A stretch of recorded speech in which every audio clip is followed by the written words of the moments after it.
Hello and good morning. And by good morning, I mean I literally just woke up from a nap. Fuck. But I wanted to play some PSO, so I decided that it's going to be today.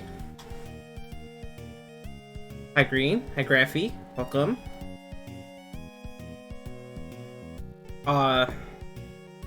Shit, I didn't really prepare for this at all other than set up the window. I don't even have... Hello, Ilya. Welcome in. Hey, no, you didn't see that window. That's the totally real, hold on. Hold on. Oh, hold on. There we go.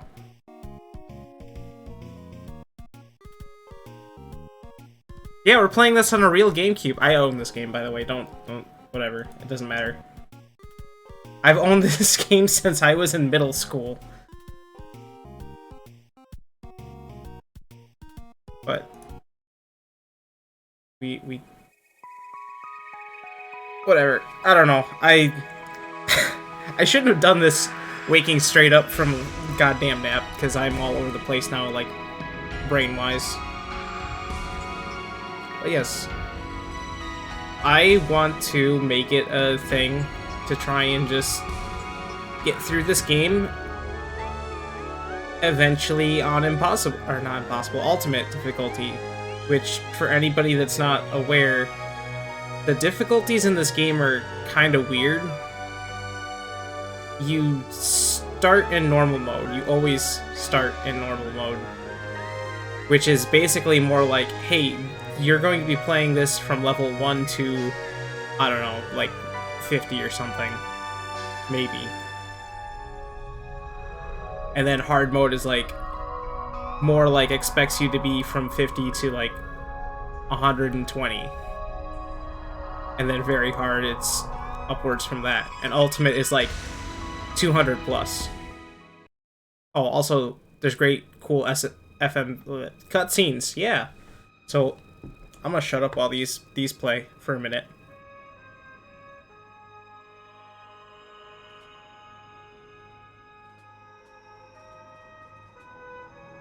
Because these are fucking rad.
God, I love that cutscene. That cutscene is very cool. I don't even actually wait a minute. Did the Okay, yeah, it's still on the game audio. I wasn't paying attention to make sure I switched it to the right audio source. Anyways, yeah. I've been playing this game on and off since basically it released. This is a very nostalgic game for me for a lot of different reasons. I would spend multiple summers just playing this with my cousins, back when my cousins were less of a pieces of shit. There's a story behind that, I promise. Anyways, we would literally just spend entire days just playing this, just to make it a little bit further in, like, hard or very hard.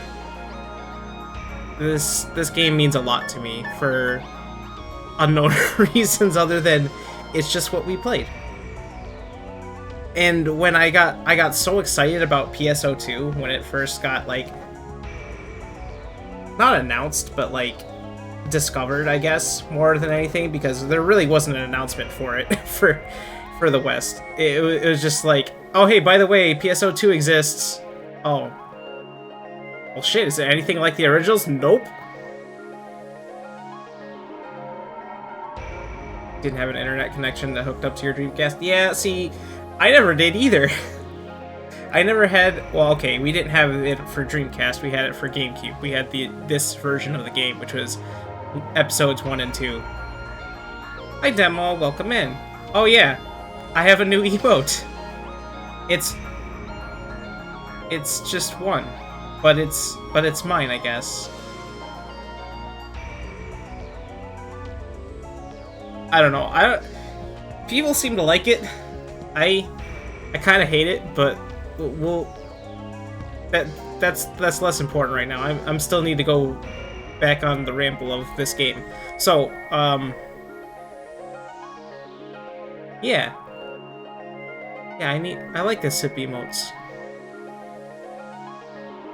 Sip emotes are good. Very underrated.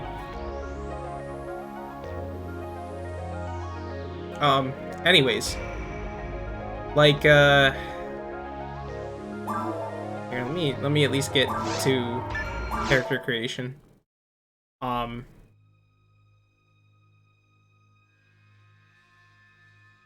Like, yeah, when PSO2 got kind of, like, uncovered by the West, I was very excited about it because I was like, oh man, I get to re-experience this great, like, fucking RPG-ass game again, but with new updated content, and there's actually going to be, like, things to do now instead of go back to the caves for the 800th time.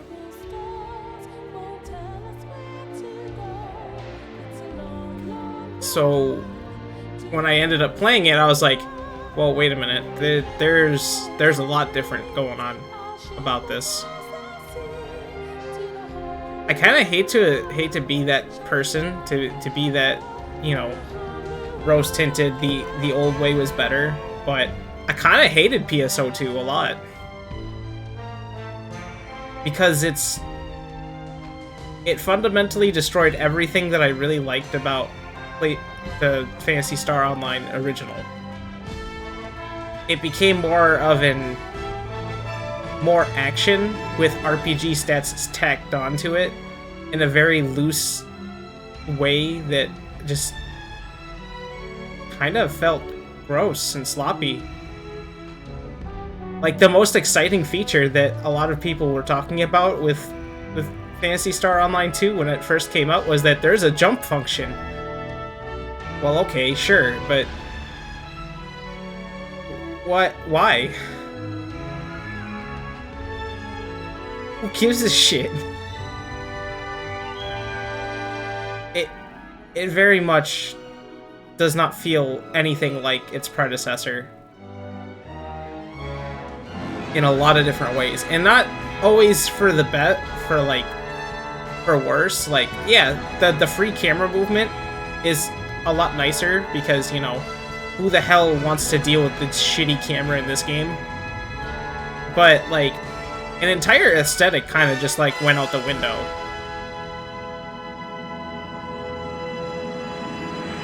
like, there's so much charm to the way that the art direction in this game went, the way that it felt going through some of these, like, quests and missions. There was so much that it was just completely lost, and I hated it. So I just never ended up getting into it, especially when I first started and then I had a friend help me a little bit. What ended up happening was we already, like, he just started dragging me through, like, the like, cool, like, episode 5 or 6 or whatever they were on at the time. Like, all those missions, because they were still tuned for, like, the early players, but you just, like, missed out on a bunch of the story and everything, and it just felt so just disjointed and, like, unceremonious. It wasn't, it didn't feel like you were playing a game. It felt like you were just playing some like, you were logging in to do your dailies, and that was it. And it just had a sci-fi aesthetic, and that's kind of why I hated it.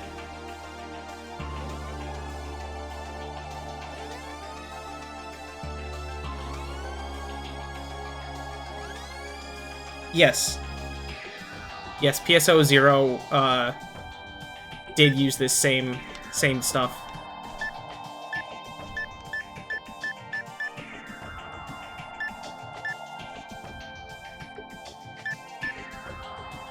But anyways, that's my spiel as to why I enjoy this game. Is it has a particular art direction and aesthetic to it. It has a different feeling to it from PSO2 that actually makes it feel like, you know, an RPG and not like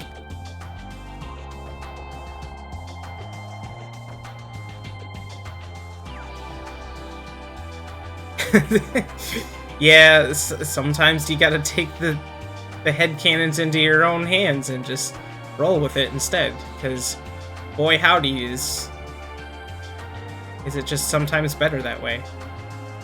I think that's what a lot of people do for Final Fantasy XIV who actually didn't enjoy the story. They just take it into their own hands as to what the fuck's going on. Which is also another MMO that seems really great, but I don't know. I haven't really felt the need to go back to it in such a long time that I don't know if I ever will. Meanwhile, instead, I'm going to go back to 2003 and play one of the clunkiest early forms of an MMO that you could have ever played.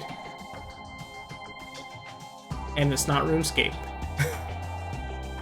Because, unfortunately, I did not have very much access to the computer in general when I was in middle and high school, so I never got to play any of the big ones that everyone knew and loved from the PC age. Like, I didn't play RuneScape, I didn't play WoW, I didn't play fucking Ragnarok Online, none of that shit. Didn't even get the chance. I sat and played this on my console and Monster Hunter on my console. And I mean original Monster Hunter, not the new ones that actually have good controls. I'm talking original Monster Hunter. Fucking using the goddamn right stick as your swinging action. That is still one of the craziest things I've ever had to deal with in a video game. But I never got to play the online forms because I never had online functionality, because we never had any way to connect our consoles to the internet. So I just kind of played offline and just enjoyed it anyways. Anyways, let me get to actually making a dude. So for the longest time that I've played a ranger. In particular, I played a rockcast. This wasn't out of choice, this was out of necessity of the group that me and my cousins played along with. Because my cousin with the main account that actually, like, you know, was obsessed with this game, played as a HughCast. So we needed somebody who wasn't a hunter, because he was already a hunter, and you don't really need more than one hunter. you really kind of want, at least the way that we viewed it back then was, you wanted one hunter and then a ranger or force as like backup. Because, quite frankly, the hunter can just do everything. Everything that you need it to do. It has the HP to tank, it has the attack stat to actually like do damage and everything. The only thing it really doesn't have is self-sustain. Rangers provided at least enough extra like DPS that like it could make the hunter, you know, survive better. Yeah, you could do local co-op in this. That's how me and my cousins played the entire time. It was split screen. Split screen multiplayer. On an old CRT that you could barely make out anything in because it was one of those very tiny CRTs. So, yeah, imagine that. Imagine 4-way split screen with that. Anyways. And then ideally forces were either the healers or like just, again, extra DPS to help the hunter actually, like, you know, survive. I used to also play Force a little bit, and that was because I had a character that was very deep into the Force levels, and then I lost my save file to something that I don't remember specifically. I think my memory card just, like, shit itself or something. But, yeah. I want to play Hunter for a little while. At least. Well, I don't know which class I really want to carry all the way to Ultimate. Most likely it's just going to end up being Hunter. But we'll have to kind of go from there. But the big question is like, do I really want to play as a not robot, or do I want to play as a robot? Because robots are pretty cool. Robots, any of the androids in this game are, quite frankly, better in a lot of ways, in my opinion. And the reason for that is because while they can't use any of the magic in this game, that's almost, keyword almost, frankly irrelevant. Androids can have auto-regen, androids can have traps that basically replace their ability to use magic, and they also they're generally just like better stat-wise, which is kind of funny, on top of the fact that they can't get poisoned, which is a big deal in the very second dungeon of the game.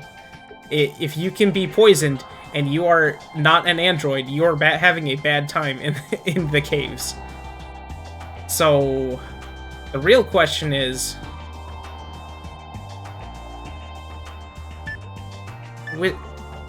do I really want to be an android, or do I really want to be maybe somebody else?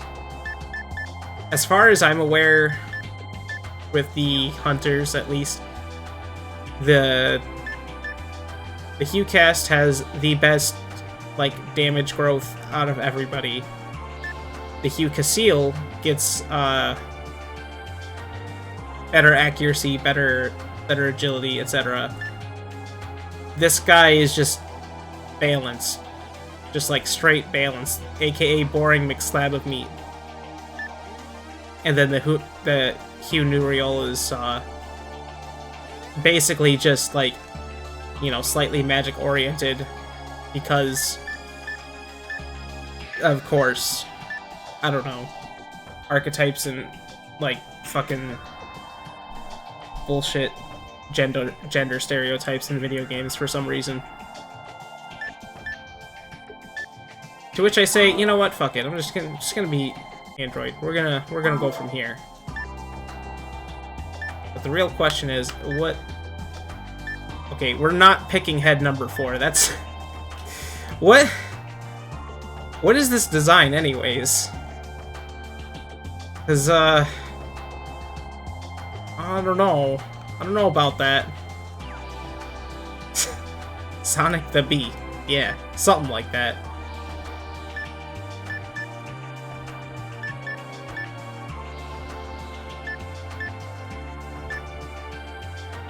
I think if I had to pick between a couple of them, I'm thinking maybe 2, maybe 5.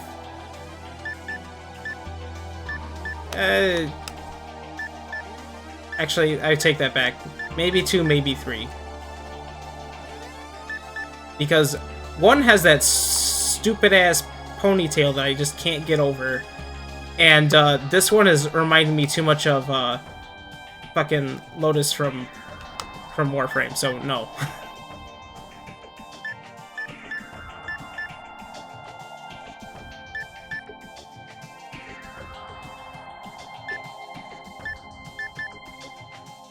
God, that really does look like Lotus from Warframe. I hate that I recognize that now, because now I can't unsee it. Fucking bullshit.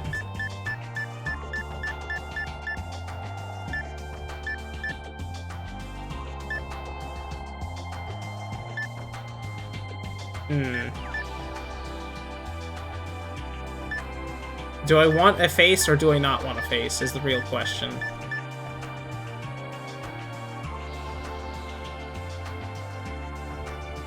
You know what? Let's just go with no face. Alright, here comes the harder choice, is colorization, because, man, there is a lot of colors in this game. And it actually heavily affects, like, your overall design in general, too.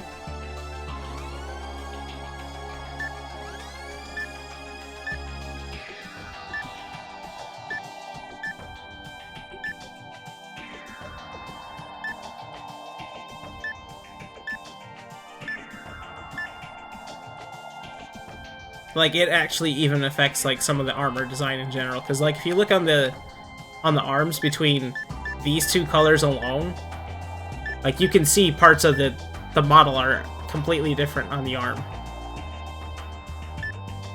Which was kind of crazy to me as a kid, because, like, it was like, wow, color actually, like, changes your entire model? That's kind of sick. But then, me and my cousins were the kind of people who would choose only specifically these 3 rows of black colors because black was cool.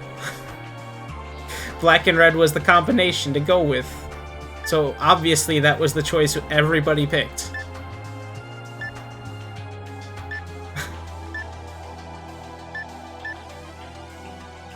Then you get some of the special colors over here. Like, this one's actually kind of nice. These two, the green and teal and the purple and blue. What else do we got? Yeah, I don't like that one. And the yellows? I kind of like row 2 yellow, but that's because it's more orange than yellow, personally. And if you didn't actually know, my favorite color is actually not purple, it's like orange. I don't know why, I love orange. I just do.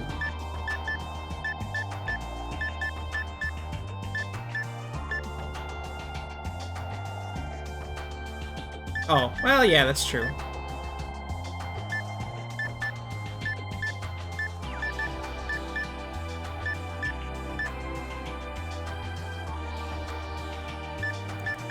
Row 2 orange. I might go with that one.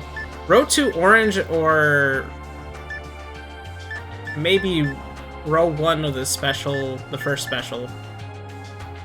This purple and blue one, because obviously that would be more up and up with, you know, the design. The space looking design. Excuse me.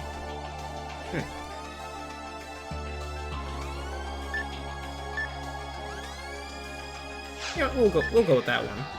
Alright, here comes the funny one. Proportion. Everyone's favorite part about PSO1. You can very much vary exactly how your state of size. It's so crazy. I could be very thin and very pointy. Or be essentially just a child robot.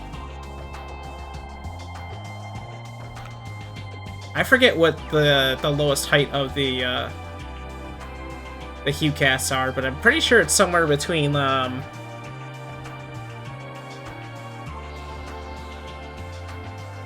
forget how small that actually ends up looking like.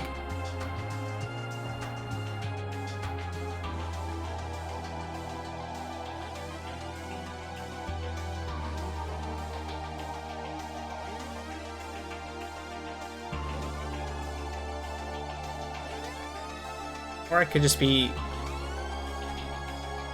extra tall, extra pointy figure. Go full edgy.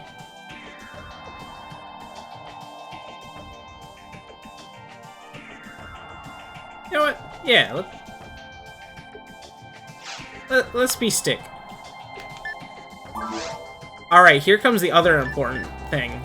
So, in this game, for anybody that doesn't know, when you spell out your name, you're given a section ID based off of that name. The section ID seems kind of pointless, but actually does somewhat influence what you get as a drop. And the section ID color that I kind of want to go with, because it'll mean I'll get a lot more of the weapons that I want to try and get more of, is actually, funnily enough, Oran, the orange color, because if I do, then that means I have more of a higher chance of getting dagger type weapons, which are actually really fucking good. Ironically, I just put this in the name generator during the setup, that it turns out if I really want an orange name, an Oran name,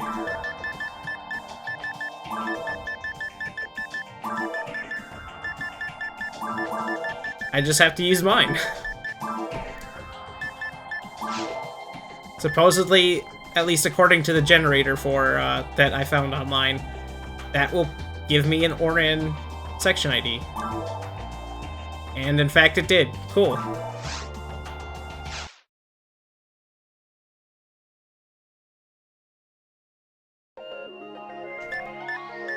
And here's the thing that maybe a lot of the Dreamcast kids didn't get to do. You get to select which episode you start in. So here's the thing.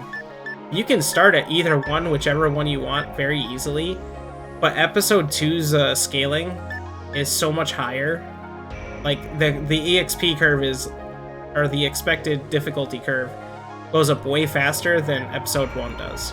So you never want to really start in episode 2 unless you're like level 10 or 15-ish, so that you can actually like complete the first couple areas.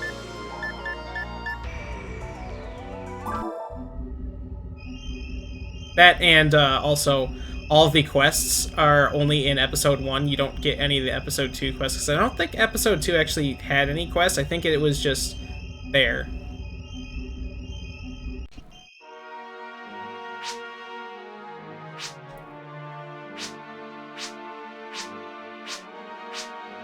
And I'm just gonna paraphrase the story, if you didn't catch the intro. Is basically we're on a colony ship. We went to go to this planet that's supposedly going to be habitable if we went down and colonized it and everything. The Pioneer 1 ship, which is the one that came before the one we're on currently, ended up losing contact with us after they had been settling there for like several years. So when we got closer to catching up with them, there was suddenly a huge explosion happened on the planet that didn't seem like it destroyed anything, but like we've lost all contact with Pioneer 1. And the director, who you just started talking to right out the gate, his daughter was on Pioneer 1, and he really wants to make sure she's okay. You know, typical like master of the colony or whatever wants to make sure his daughter's okay. Oh shit, I was gonna do the thing, but I forgot, totally forgot how to do it, and I forgot to look up how to do it. But there's some funny things I will be exploiting in this version of the game, because it is the GameCube version in particular. But I will have to do that next stream because I did not look up how to do it. But I won't be like doing any massive oversights on the oversights. I won't be doing any like massive glitching to like cheat the game necessarily out of anything other than money, because there's a very funny thing you can do to get massive amounts of money really fast.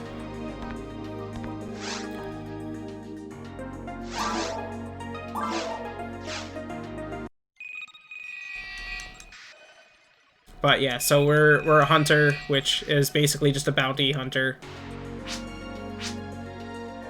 We're tasked with finding his daughter, blah blah blah.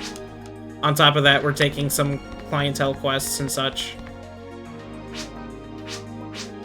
And I mostly just do these anyways, even though they're somewhat pointless. I wouldn't say they're totally pointless, but they do get you a fair bit of money and a fair bit of, like... Oh, I don't want to talk to Zid first. They get you a fair bit of money, plus some of them actually have some unique items to them. And the other goal that I wanted to do with playing through this was, in fact, actually, I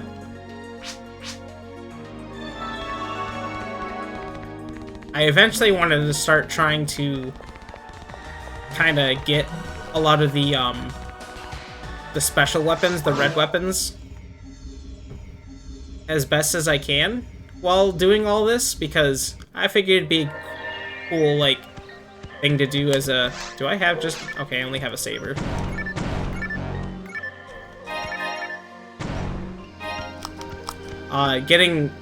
Collecting a lot of the weapons sounded like a fun time.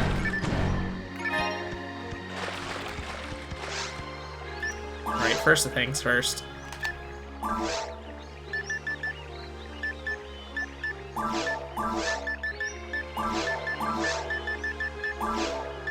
First things first is I completely forgot to set everything the way that I want it to be set up so that I can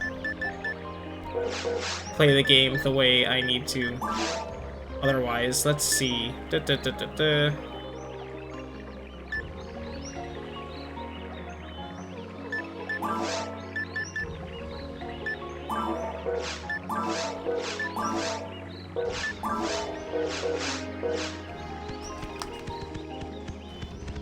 So this is one of those games where you can't control the camera, other than if you press the left trigger button, it'll swing the camera as best as it can behind you.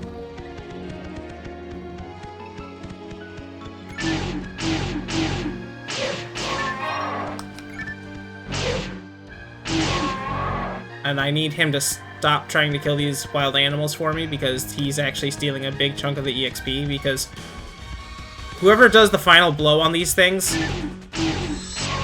gets the most EXP out of them.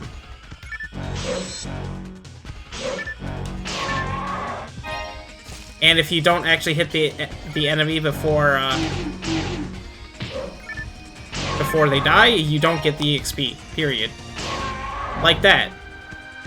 Motherfucker. Give me my EXP.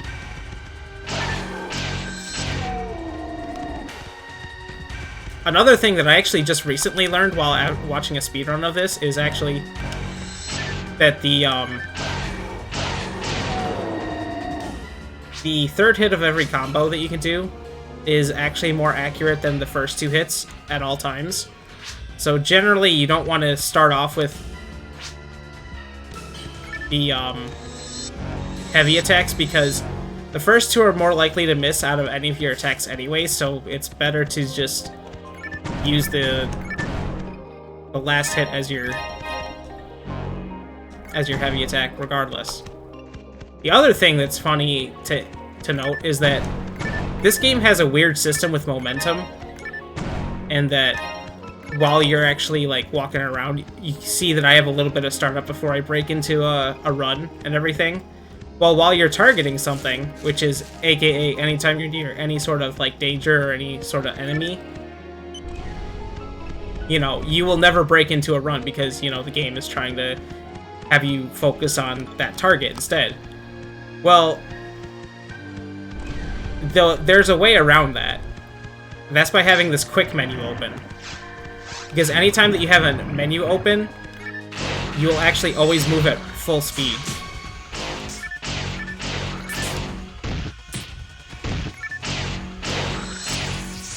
Ignore the fact that I just killed a giant purple ball sack. Don't worry about it.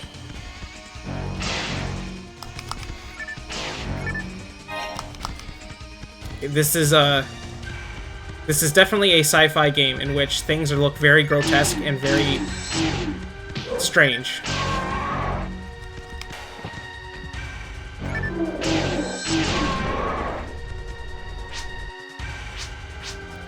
Yeah. Shush, Kirik. I already know about the game. I'm just using you for experience and money. Hello. Welcome in.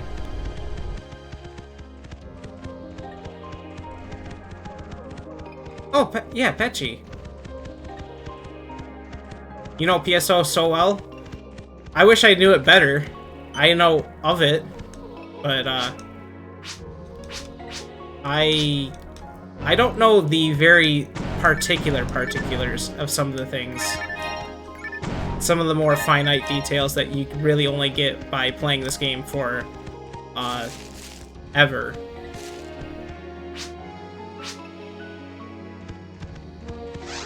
Speaking of which,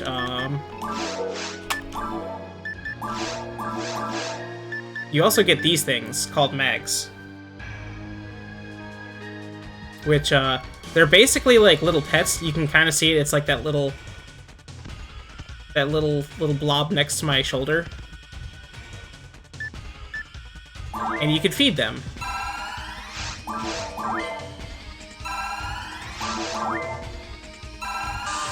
Every, like, I think it's like 10 minutes or something, you can feed them, like, 3 items.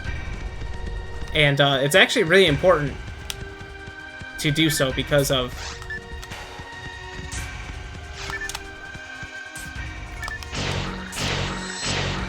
Because, leveling up your mag by feeding them actually significantly influences your stats.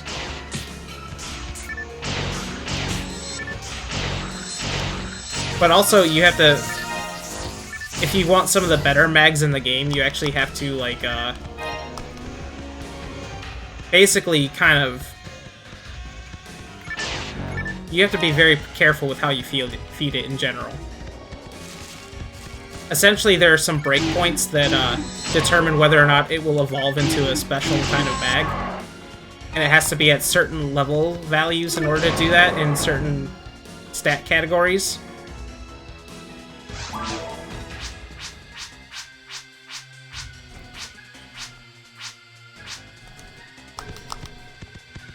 Which kind of makes it really hard for some players to actually like experience, because obviously you're feeding them your healing items, which you want to be conservative with generally, especially for the androids, the Hue casts and such, because casts kind of need items in order to survive at all. So feeding mags your monomates is kind of a risky play when you're out in the field, because, you know, you're feeding them literally your survivability. Your only means of survivability.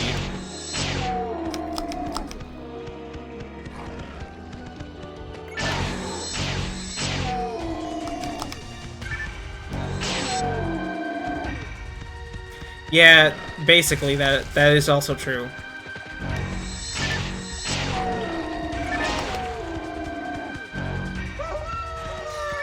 Having to feed mags your MP healing or your TP healing items to increase the stats to actually improve your technique abilities is a little rough.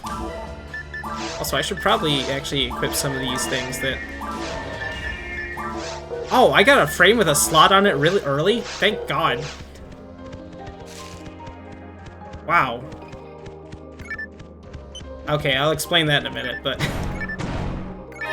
Although, I don't know why I'm explaining this, it's just, I guess, in case anybody who didn't have a childhood like mine, where they grew up playing this game a bunch. Which admittedly is making me a little thirsty. Hold on.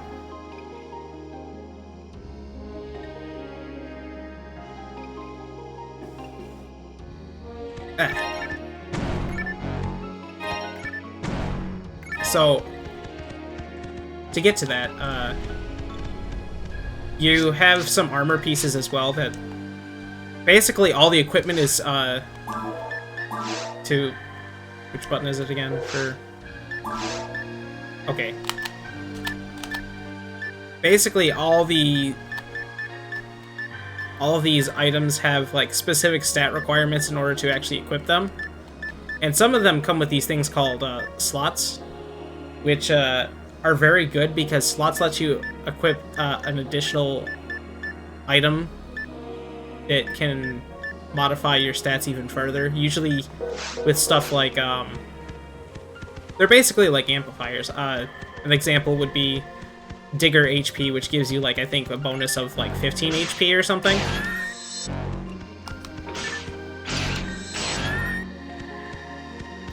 Also, there's these little friendly penguins. These guys are shitheads because they sit here and play dead. And, you don't get the full value out of them unless you sit here and wait for them to try and wake up and run away.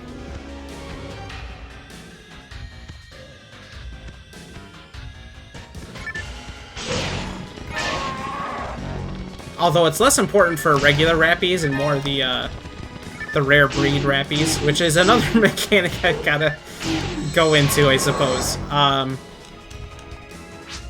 don't remember what the chances are, but there is a chance that when an enemy spawns that it is a rare variant of the same enemy, and they're usually radically different enough that you'll be able to tell right away that, oh, hey, wait, there's something different about this guy. And they have a very high chance of dropping some very good things.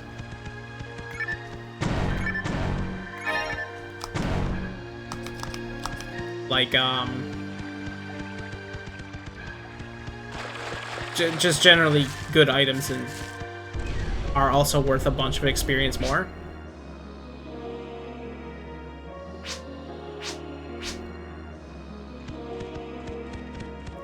Yeah, I mean, that's true, but I also don't know too many people that actively played either. I mean, granted, this is more of just an explanation for some of the people who may have never played either.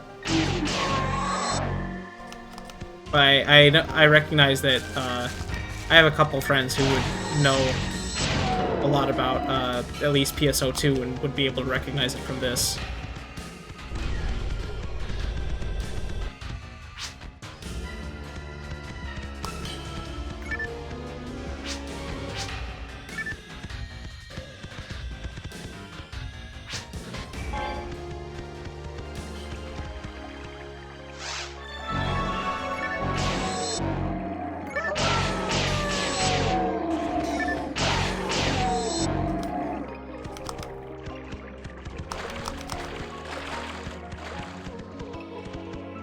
But, yeah.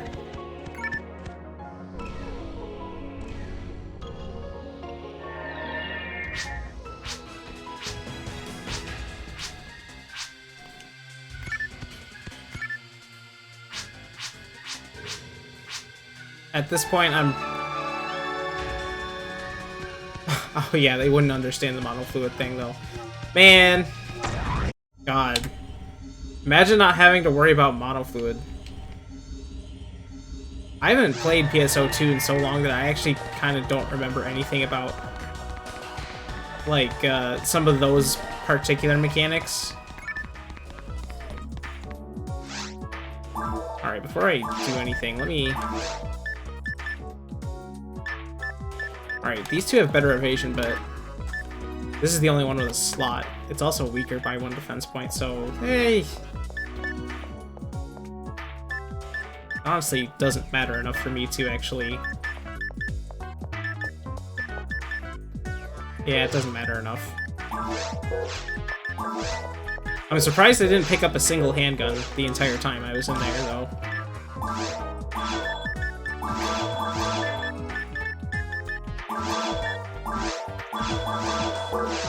Oh, that reminds me. Oh, yeah, my chat box isn't gonna have, like, the Better Twitch TV stuff or anything, so...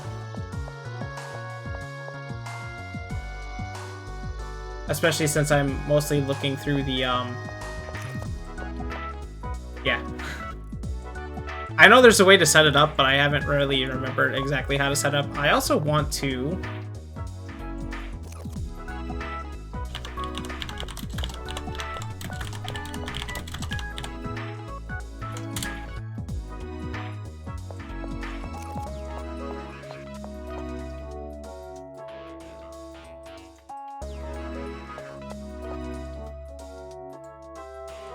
pull up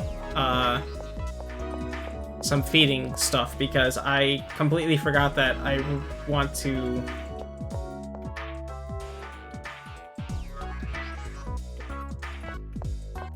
okay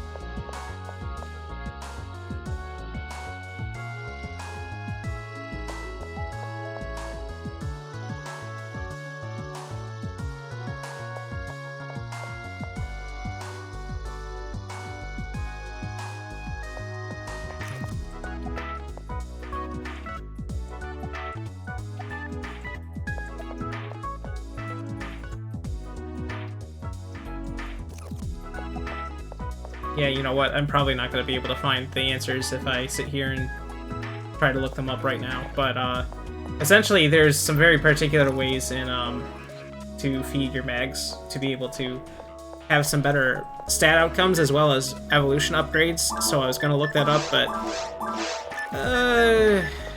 I guess I'll just kind of feel it out because generally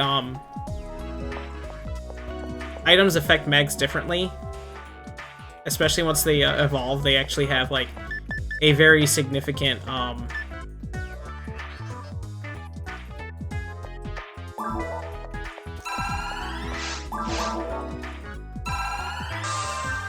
like, stat growth. Because as you see, is feeding monomates to a basic mag that's level 5 is giving it a lot of power. But once it hits level 10, or if it evolves or anything, it's going to change its taste, and monomates might not give as much power anymore, depending. Like, I know that antidotes and paralysis can help with a lot of that, which is very good for these for casts because they don't need those. They just straight up do not need any anti-paralysis or any sort of antidote, just due to the fact that they can't get poisoned. They can get shocked, but they can't get paralyzed.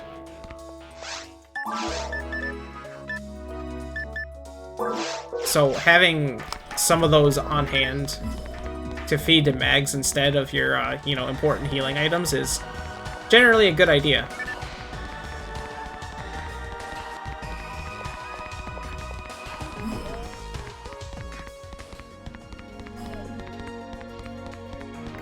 You miss slicers? Yeah, slicers are an interesting thing because while they're just very fun to use because of the way that they work. They're the very funny ranged option for hunters that no other class really gets. Especially the fact that it's a projectile weapon that can still hit at melee range and can bounce up to other enemies. Like a funny little boomerang projectile, which makes it really good for clearing things.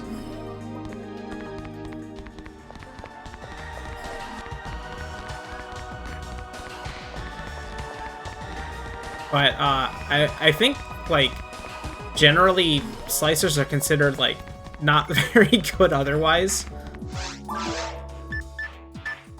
Ooh. But that's for beasts. So the other thing with weapons is that there are regular versions and there are these green enhanced versions, as well as obviously they have their own levels because there's clearly a regular saber and saber plus 2, which makes another difference. The pluses are just straight upgrades, and then the enhancements, I believe, just basically mark that it has like these affinities and such. Like this saber has 5% additional damage to altered beasts, which are not generally enemies you run into in the early game, so it's kind of pointless to have, but 4 points of attack power, is it really going to be worth it? I don't think it is.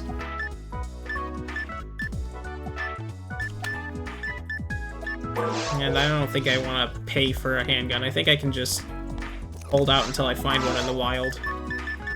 Nothing in there for me. I should probably... monomates generally drop like candy, so I shouldn't bother.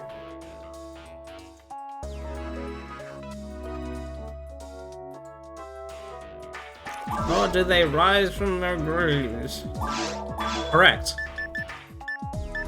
Moon atomizers are useless to me because I don't have teammates. So moon atomizers are the revive item that you would use on a teammate when they're dead in the field. Because when they're dead in the field, they just sit there. They can't do anything. But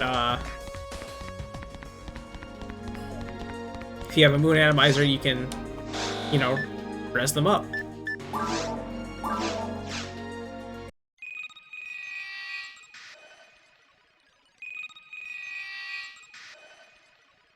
But since I'm playing offline and solo, it does not matter.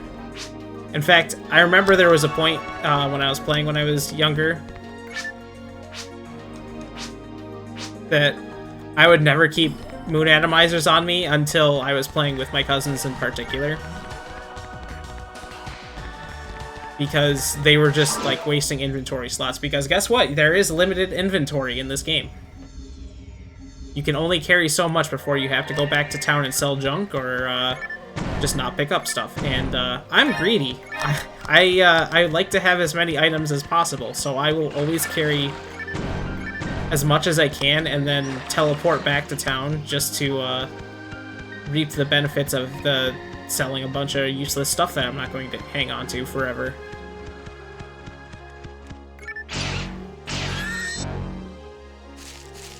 Except I'm not a dragon right now. Keyword right now. Or key phrase, whatever. Same spiel.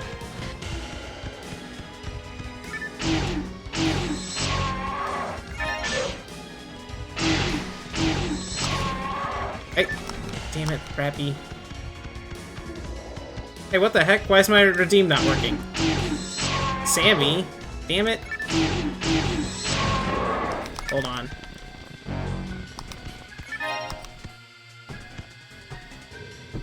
That's weird. I don't know why my redeem's not working.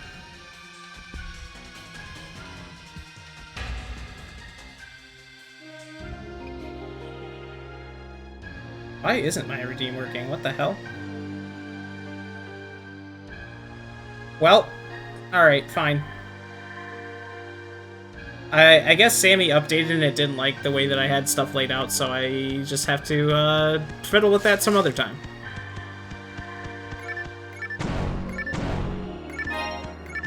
Alright, now I get to be a greedy dragon, so how about that?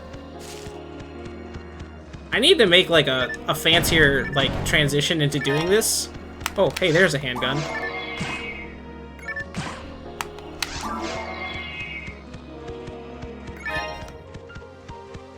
I need a fancier transition into this mode at some point. At some point. Because like I've seen other people have some really cool stuff where they just get to have like a special cool effect with a sound effect happen, and it looks nice and everything, and I'm just sitting here like, nope, just there I am.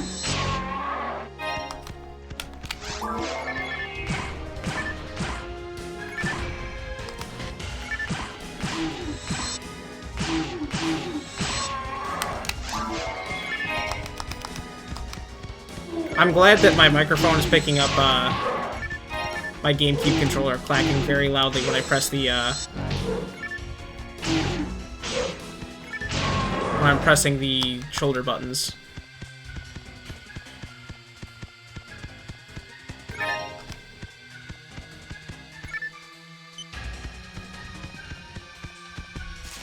I love it when I'm clicking.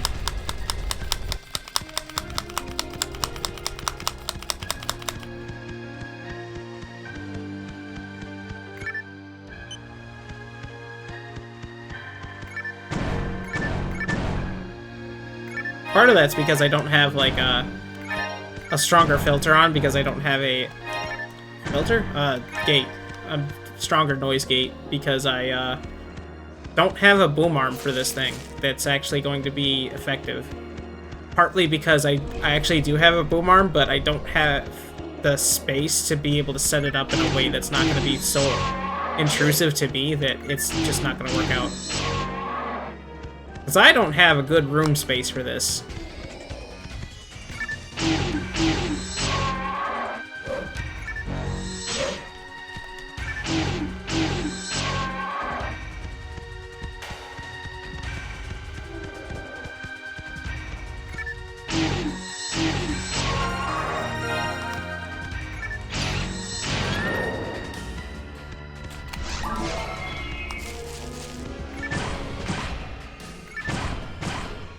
So having a handgun is actually really helpful, even if it's not the strongest thing in the world, because...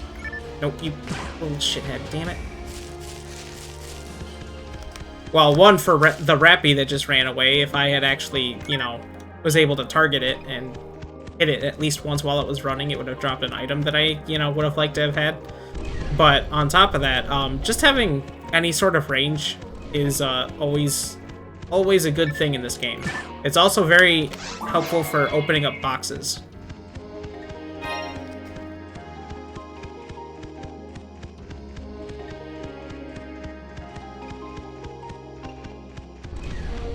The range thing will become a lot more important in the second boss fight than it is in this area, for sure, but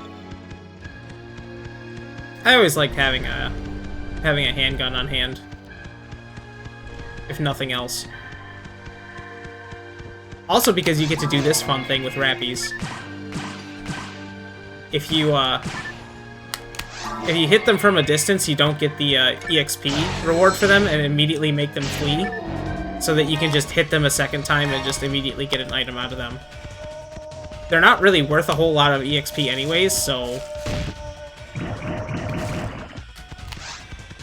Also, you can activate your own traps this way.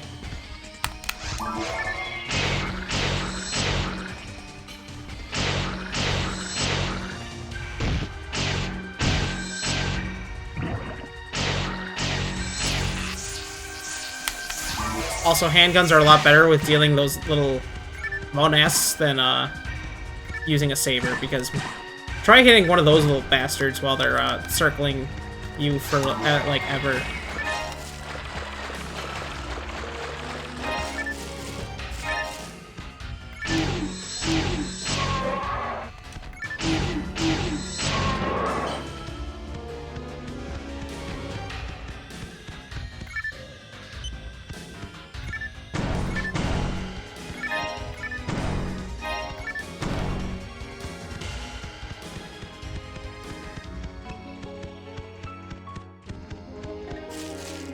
Yeah, having a ranged option in general is just always great. Forces get some really unique ways of being able to have a ranged option. Some of which I kind of like, because they're kind of funny, but they're so useless because the attack stat on a force is just so not good that generally you don't want to be fucking around with some of the wands and stuff. Well, I guess some of the staffs are really nice because they have just enough reach that you can still do decent damage without having to commit to using any techniques.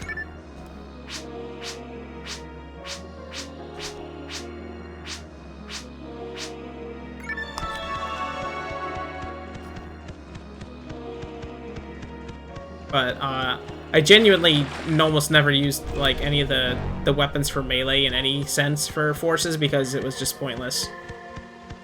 I also just haven't played a force in a long time. I think maybe the last time I tried touching a force class was like high school, maybe. So like over a decade at this point.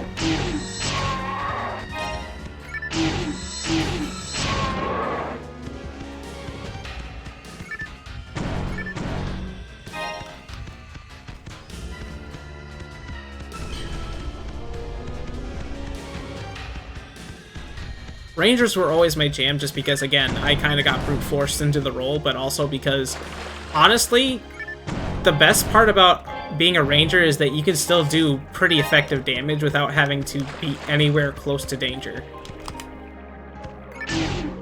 Granted, their AoE was kind of garbage because at best you got the spread guns and the launchers, and boy did those things suck ass.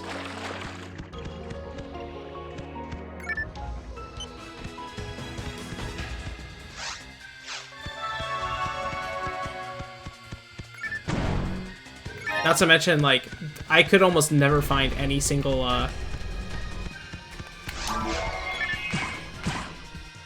I could almost never find any of the rare launchers or, spread guns, because they were just so impossible to find. Kinda hated that. They really did not want you to have good AoE options as a ranged character. Which is kind of understandable when it comes to, you know, this game and how it's built. But also, let me have a cool shotgun. Let me have a good shotgun. It'd be funny. I would enjoy it. Instead, most of the really cool, rare weapons ended up being, like, pretty much hunter only.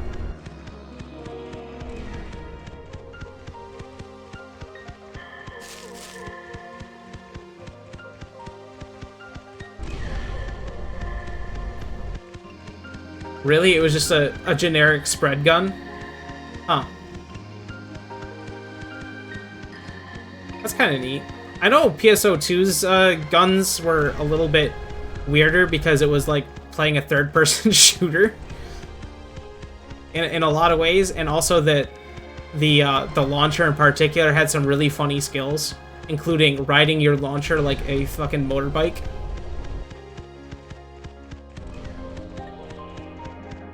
Ah, okay, I see.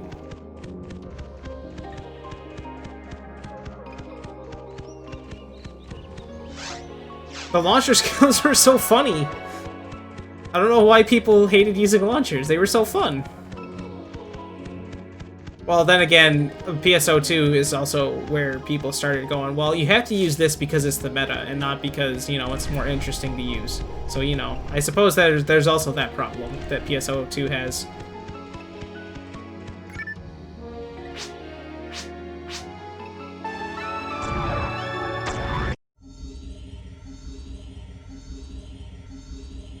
Which is kind of a shame. Again, I don't have any, like, I don't have anything mean to say about, like, PSO2 in terms of if you like it, you like it, if you don't, you don't. Great. But, like, when people start enforcing their ideal,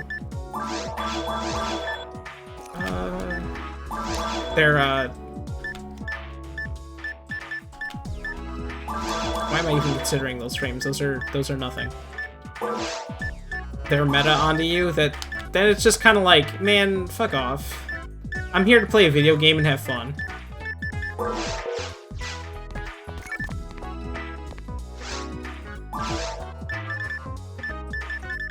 That's kind of the other thing that I just did not like was trying to have to adhere to some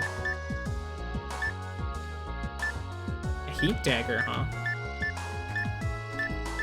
I don't remember the special attacks on a lot of these weapons being very good.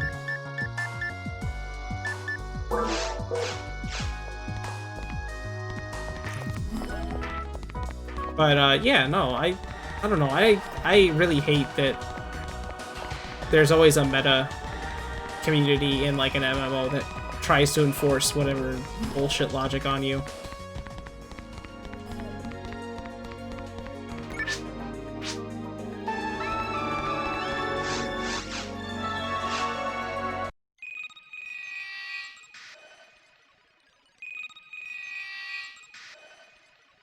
Yeah, I don't know if I really ever got that far for myself. I think the last thing I remember doing with PSO2 was I was checking out the jet boots thing because jet boots look incredibly funny and silly as a weapon. It's one of those things where it's so ridiculous that I would absolutely just want to use them. And then, like, I don't remember specifically what happened. I think it was just the fact that either I just got really annoyed with the way, with the pacing of the game, or because I just didn't like, oh, I should check my mag, huh? You know, that's something I should program onto the stream, is a mag timer, so that I can pay attention to when I need to feed my mag. And this is the really annoying part about starting a new character in PSO1, and especially Episode 1, is just getting through the early grind of the early missions so that you have just enough, like, levels and, like, money and stuff to, like, push through into caves and not feel like it's going to take forever to get through caves. Yeah, anyways. Yeah, I don't know. It's just at some point while I was playing around with jet boots, I was just like, you know, maybe this game's just not for me. Maybe I just don't want to keep playing Do My Dailies, the video game. Because that's what it really ended up being for me, was it was Do Your Dailies, the video game.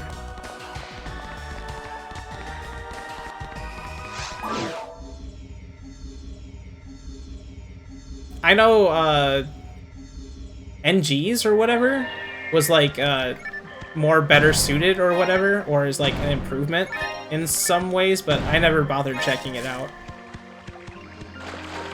I still think about maybe doing that at some point, but I would like to have it be at a time in my life where I actually can sit down with it and enjoy it, because quite frankly, I don't have enough time in the day to play that game. NGs is Genshin Impact. Oh.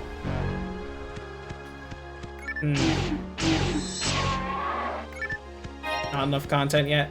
Well, I mean, it's probably enough content for me, considering the fact that I literally have almost no content done in the original PSO2. Like, the most that I ever did in PSO2 was my friend dragged me through a couple of the like, basic grinding missions, essentially. I did like 1 or 2 Dark Falls, like, raids, I guess. And, like, that was it.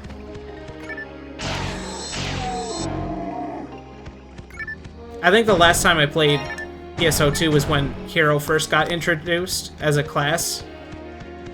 And I've been basically just got told that, yeah, Hero's busted. Because it's literally just every class but better. Or something. I don't remember. I don't know.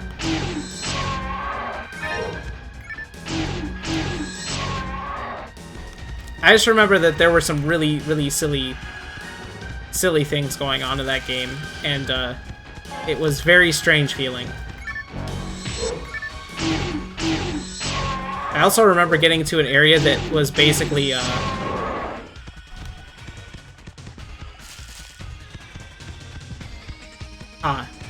yes, the all-in-one.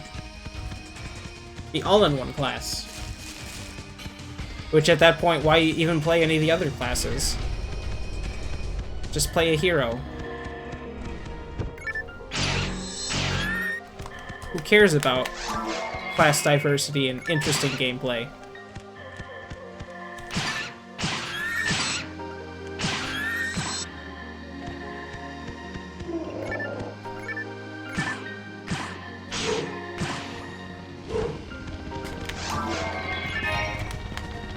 You know, I should probably use these more often.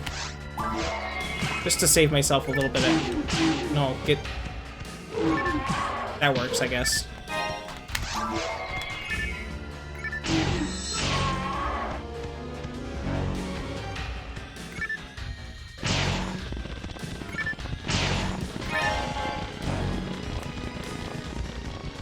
Let's see. Phantom class just after similar, but it's basically force but better.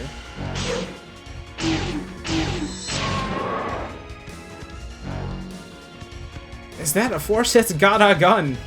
Yeah, that does sound funny.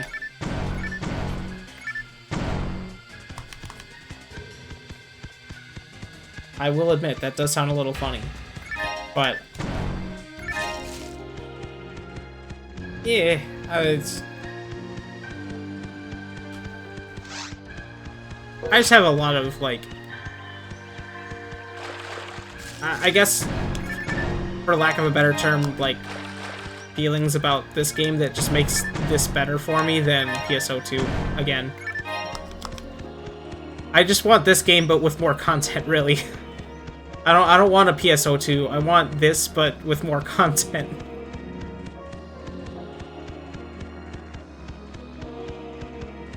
Which I'm pretty sure there's, like, Blue Burst has some, you know, unique content to it, and also the fact that you can still play this game online.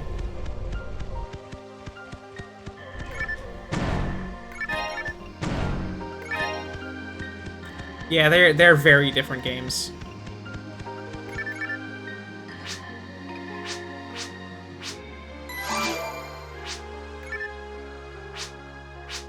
Oh, oops.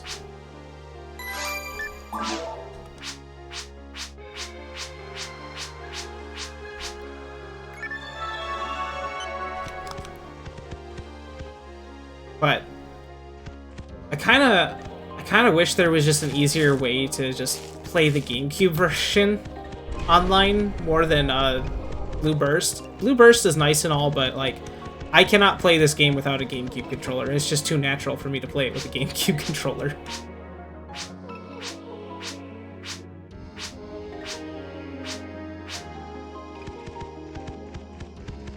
I keep forgetting to check my mag. There you go.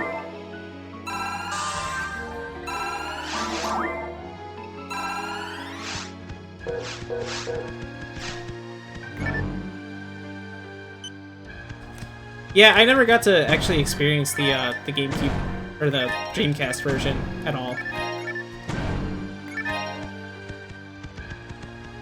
Here, that one was so short. Hold on.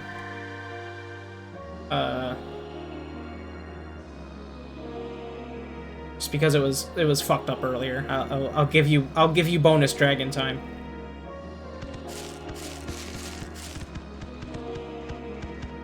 Also because it does not feel like it was 20 minutes.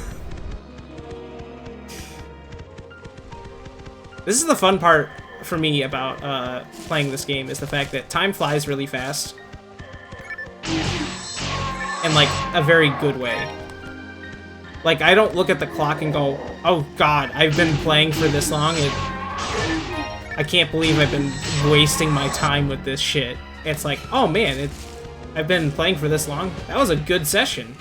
That was a good session of just hanging out in PSO.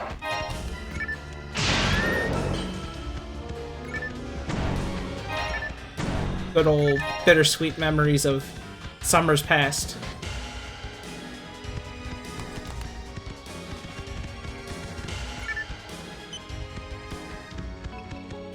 Alright, as soon as I come over by these boxes, this guy's gonna get up and try and run, isn't he?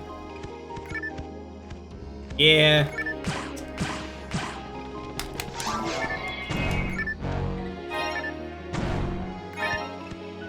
And I have a lot of enhanced handguns in my inventory now. I also should sort my inventory because it's gonna bug me.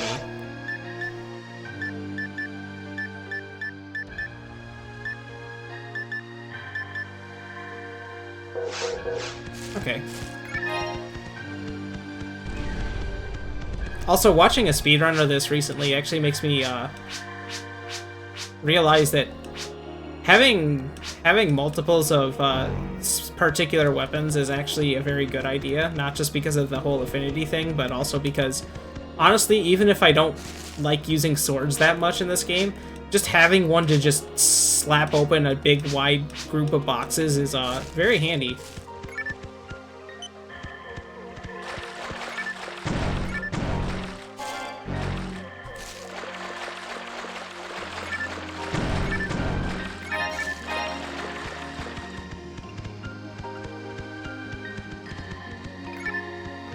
Also, the speedrun is insane for this game because it just flies through, like, all of the base levels of the game without, like, stopping.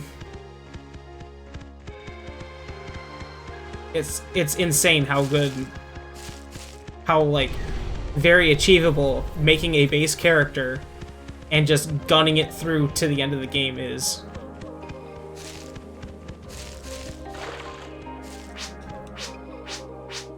But, generally, that's because they were also playing a cast and were basically always knowing how much experience they were getting so that they could use these bombs recklessly enough that they knew when they were going to level up off of something so they could do the thing.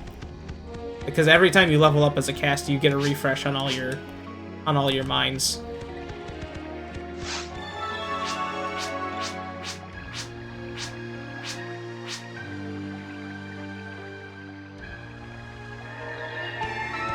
Play a cast ranger? Hey, that's what I did when I was younger. I played a cast ranger.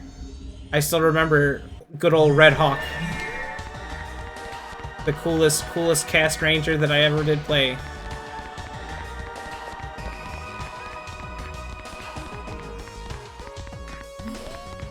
It's a shame that I never really had any of the good weapons for the ranger though.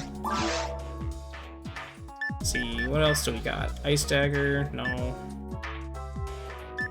I'm really close to being able to use daggers already, which is a good sign. That saber +2 is a little tempting, but I think I would almost rather have the dagger. Hold on.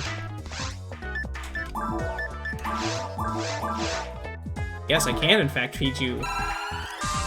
Which probably means I just now got my my point of ATP that I needed to be able to use daggers.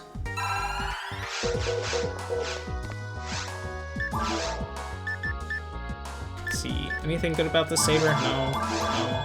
I think I wanted to use this last handgun. Yeah.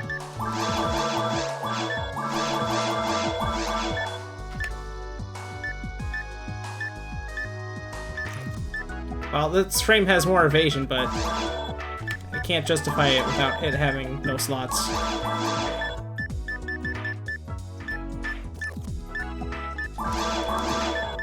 I really should just look at, like, the monetary value of a frame and very easily determine that it's not going to be better than what I've got, because, like, the ones with slots are going to be worth a lot more. Oh, I should just get the dagger +1.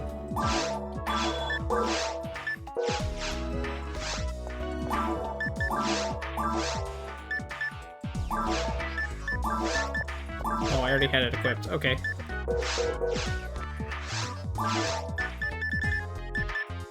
I should probably just buy a couple monomates just because I haven't been finding as many as I thought I would be.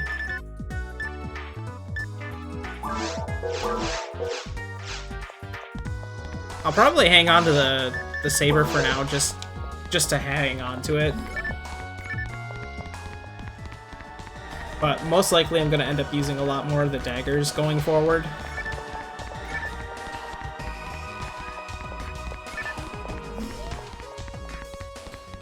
Just because daggers are really good. Anything with multi-hit is actually really, really good. Mech guns are absolutely dog shit with aiming, but if you actually have like a good mech gun that you can hit accurately with, it becomes one of the strongest freaking weapons you could ever wield, and it's great when you can get to that point. I love mech guns. They're so funny.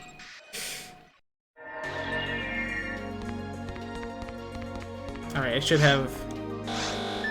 yeah, new ones.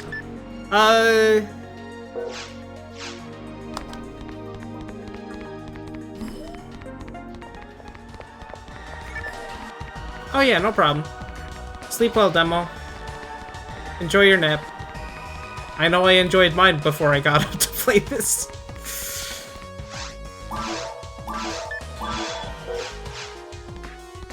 Only issue with cast is Dark Falls, though that's worse with forces. Yeah.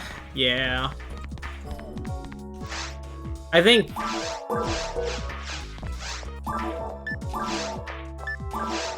the final bosses of both Episode 1 and 2 are pretty much the funniest final bosses of any game, especially on hard mode and forward. Especially Dark Falls on hard mode and going forward. Motherfucker with his goddamn Megid. Piece of shit.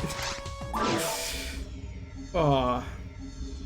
I remember that my cousin would specifically stock up on scapegoats, specifically for Dark Falls' fights. And that's it. He would never need them for anything else. It was only while he was fighting Dark Falls.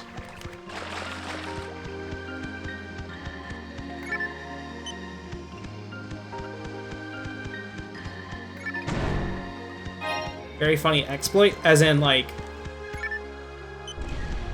just the fact that they hit so hard, or what kind of exploit you mean?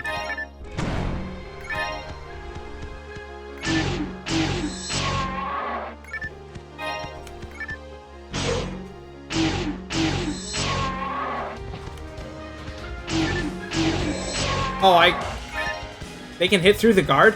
They can hit through the guard? Oh, that's so good. Oh yeah, that reminds me of another, wait a minute. They can hit through, like, Del Saber guards? Because as far as I was concerned, or not concerned, but as far as I was aware, I thought Del Sabers, had, like, an HP barrier. Like, as in their guard animation only lasts for a certain amount of HP. At least that's what I learned from the speedrun that I recently watched.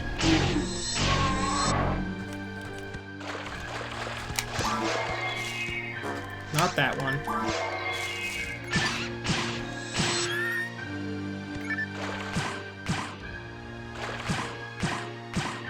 Oh, well, no item for me.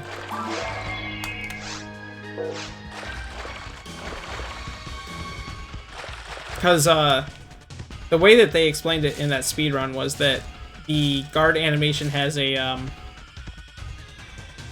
basically a set HP value that it absorbs damage from, and they can use it at any time as long as it has that HP value. And the only way it can recharge that value is by hitting you with its, like, big fat claw hand.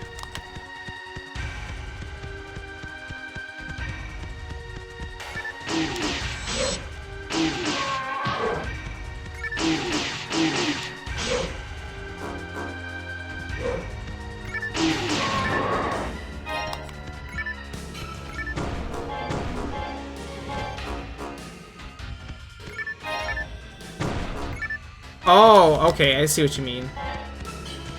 Yeah. I think the only thing else that they can't, like, guard is, like, techniques. So the second and third hit from a mech gun shot actually goes through that because it's only accounting for the first hit. I guess theoretically, wouldn't that mean that daggers can also take advantage of that?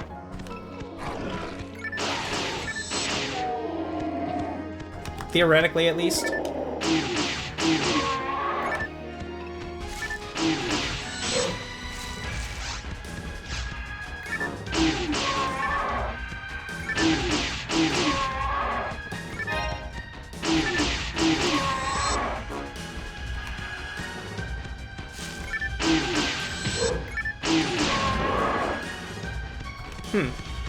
I guess I'll have to experiment with that when I get to the Del Sabers.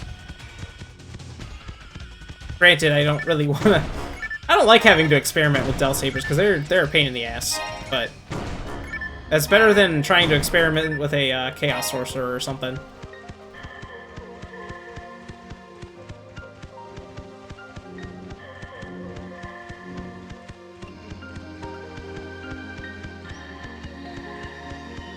Or a Chaos Bringer. Man, fucking Chaos Bringers are scary. I realize now that they're less intimidating due to the fact that you can kind of, you know, use the quick menu to kind of get around them. This is actually episode 1 and 2 plus.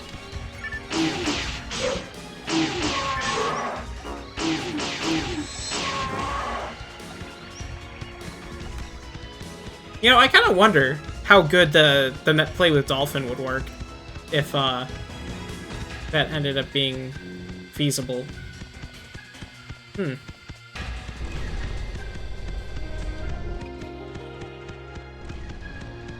didn't really consider that before. But then you would also have, like, actual split screen, and that would be terrible. That would be terrible to play. Oh god, could you imagine 4-way split screen on Dolphin? I guess that would also at least do the thing that, you know, you can't normally do on any other online game, which is, you know, actually see where anybody else is at.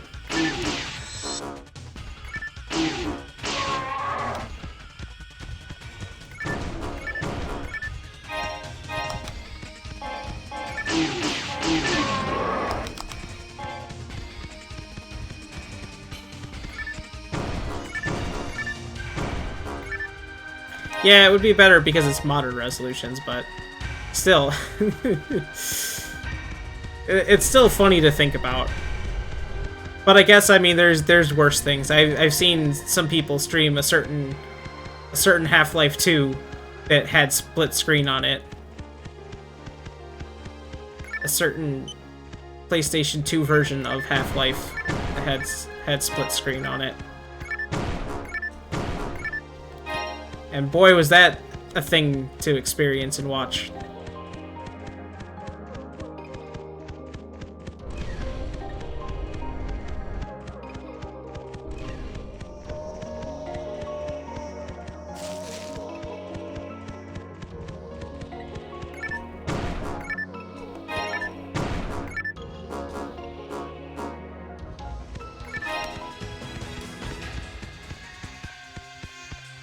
God, man. Little shits.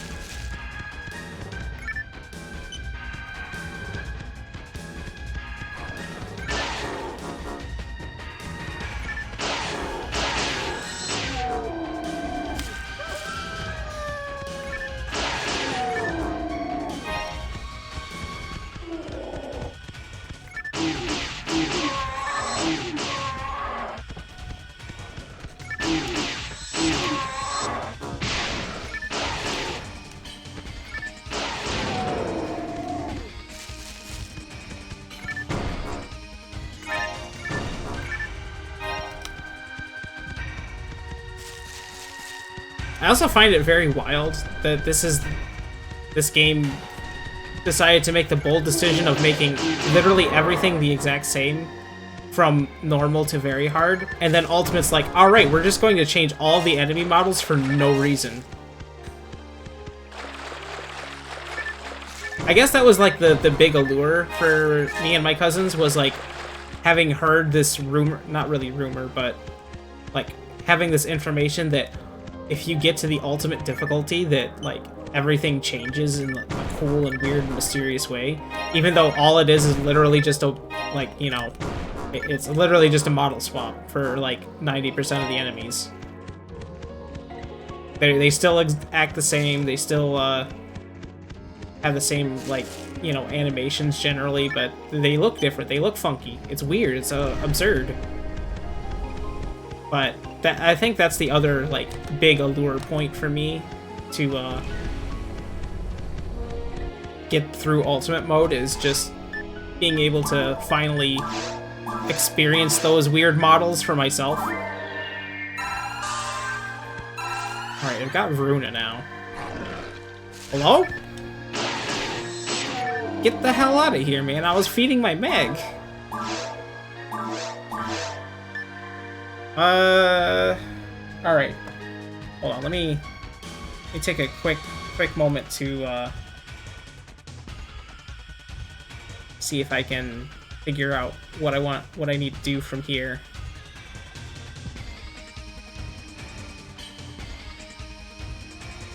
So it's at Veruna.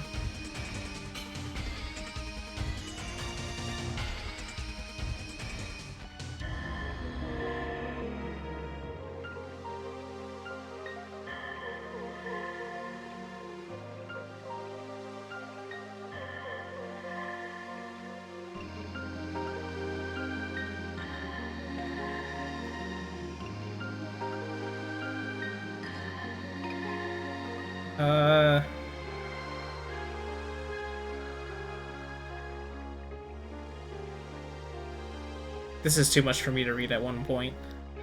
I guess I'm just gonna see what Veruna gets when it gets fed things and go from there.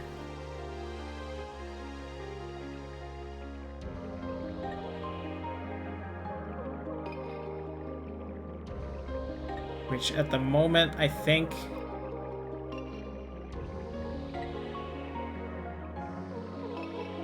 I might just want to feed it antidotes, it looks like, potentially.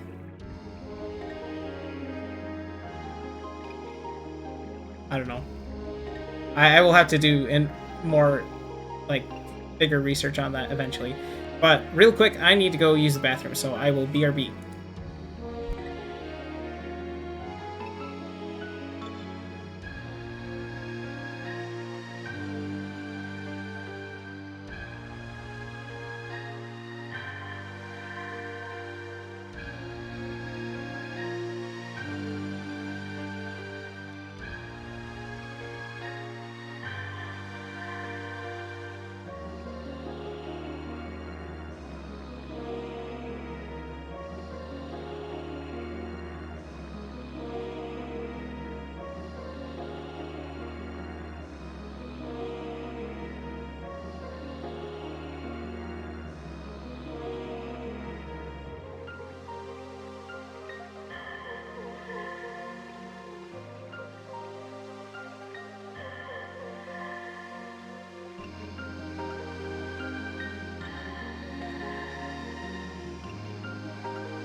Oh, okay.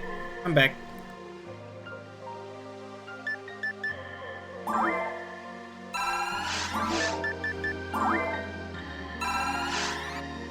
I think there's something that you get out of potentially having the dex match your power, but again, I don't remember for sure. I would definitely have to actually make sure I do some research onto what to do with my fucking mag. Though at least in this game, unlike PSO2, I would be able to find another mag in the wild and be able to raise that one from scratch instead of whatever the fuck that PSO2 did. Yeah, I know. They needed money, they needed funds, blah blah blah. Still shitty. Still shitty. I think the other thing that also bothered me about Phantasy Star Online 2 is the fact that they tried to tie the game back into the original, like, Phantasy Star, like... yeah, buy it for real currency. They tried to tie it back into the original Phantasy Star story, which, I don't think worked out in their favor very well, because the Phantasy Star original story is, well, it's very 90s, for better or worse. And they also, like, really shouldn't have tried to force that back into existence. They really didn't need to.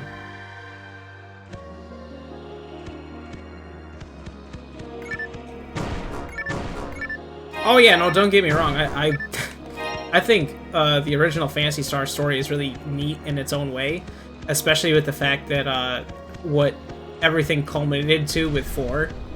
Granted, and I will freely admit this, I have not played the original Phantasy Star games outside of 2, and 2 in the there was a stupid Sega collection on PC back in the day. It had, like, God, there were so many, like, games in it. It was like, it had Shinobi 2 in it. It had Sonic 1 and Altered Beast and Columns, and it had Phantasy Star 2 for some reason. But I've really kind of paid attention to the story through at least, admittedly, the speedruns, which, by the way, funny story, the speedrun at the time that I've been playing this, would already be in, like, the late parts of the mines. Think about that for a second. Also, I have too much stuff, so that means it's time to telepipe back. What the fuck? When did I get this tri-grinder? Holy shit! What? Yo!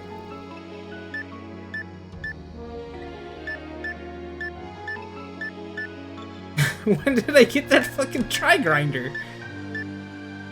Holy shit! Alright, well, I need to go back and save some stuff anyways, so I might as well drop off the tri-grinder for whenever I get a super cool weapon.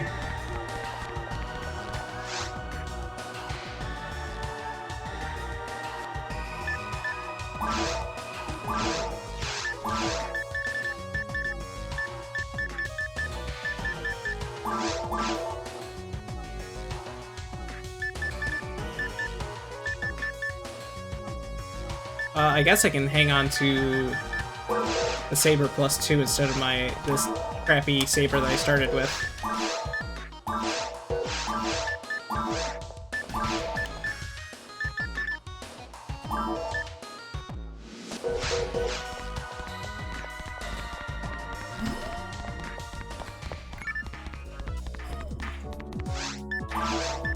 That's wild. I almost never get, like, a tri-grinder or anything until, like, pretty late. I maybe get a mono grinder by the end of doing all of the missions for the forest, but never a tri-grinder. Like, damn.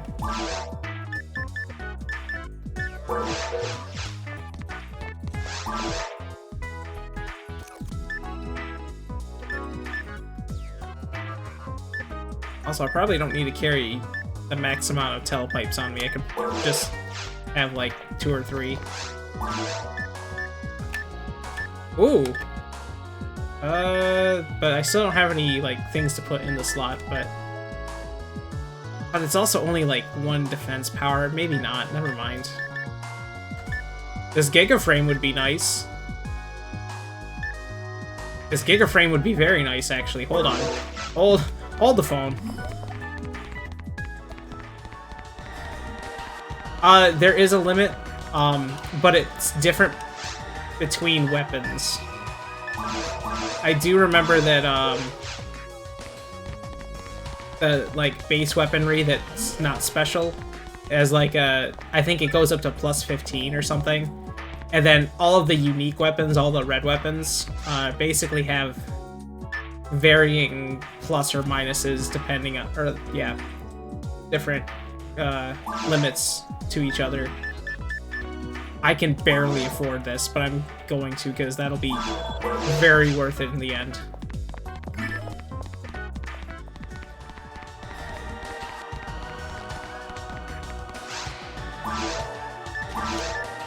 Like, I think some of the, there are some, like, rare weapons that can only go up to plus 5 or 7 or something. Some of them can only go to plus 10. I can't remember the specifics of it, but I do know that, that I very distinctly remember that that is the case.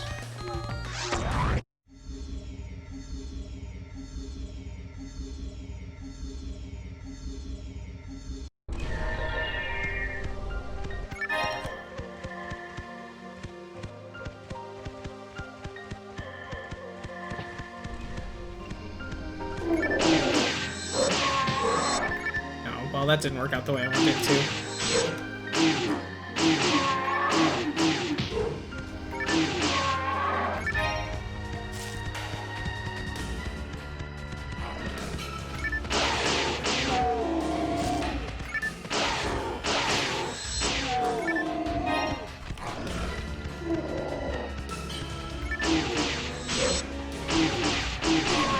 Man, Goku must attack a little faster than I really expected them to. Anyways, I got really sidetracked and amazed by the, the Tri-Grinder that I forgot. You were still talking about the story thing. Yeah, I don't know. I don't like how PSO2 tried to, like, basically, like, commit necromancy on the story of Phantasy Star. Like, the story of Phantasy Star's original, like, plot was all well and good on its own. It didn't need to continue. It's kind of like when Square was just like, yeah, let's just make a second Final Fantasy IV and expand upon it. They didn't need to do that. There's literally no reason for it.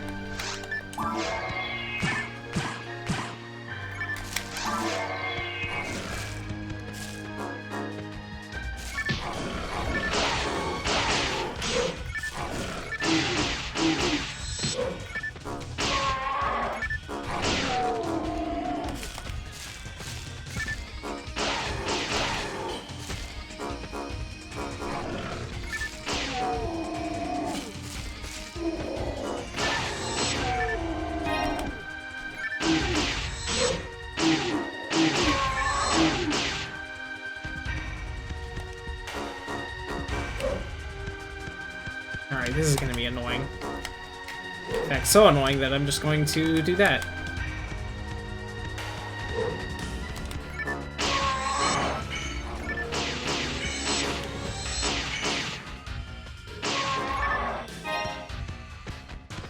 Hello! Oh man, why did you have to be here today?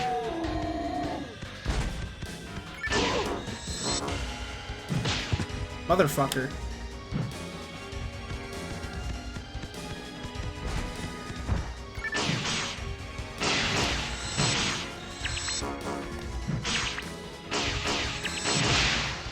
Jesus Christ. Alright.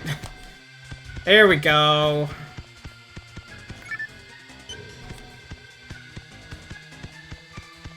Also, I shouldn't have used that confuse trap. I should have used like an ice trap or something.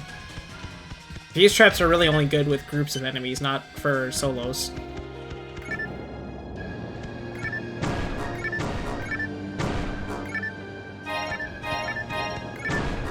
The other thing that bothered me was just the fact that, like, yeah, sure, Phantasy Star 4 was just like, yeah, by the way, there's multiple Dark Falls in the world, or in the universe. But, like, I think PSO2 took it, like, a step too far. I don't think they needed to, like, have all Dark Falls. At least that's the gist that I got from it.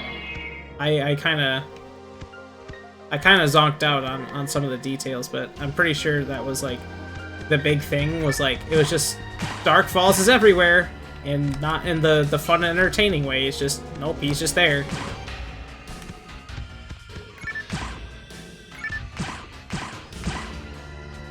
Also, the fact that they continue to use the name Falls for him instead of going back to calling him Dark Force. I'm pretty sure? Yeah. Like, the Falls thing was already its own, like, kind of funny because it was a typo. I think it was a typo? I don't remember the specific story behind it, but... And a die grinder? What the fuck? Alright, thanks game. Sure. I'll take it. That's an easy +5 on any weapon that... Oh, God. Wow.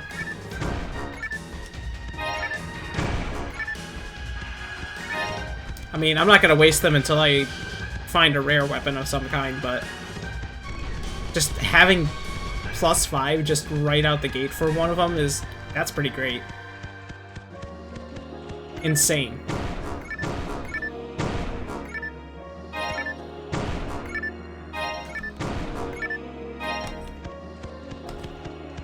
But, yeah, I don't know. It could have gone back to using Dark Force as it should have been.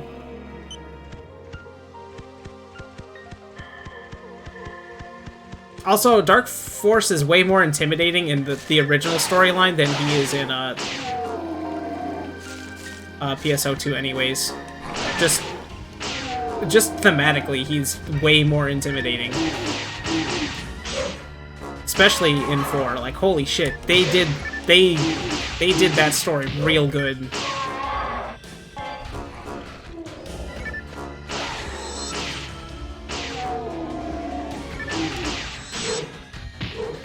Yeah, it certainly is.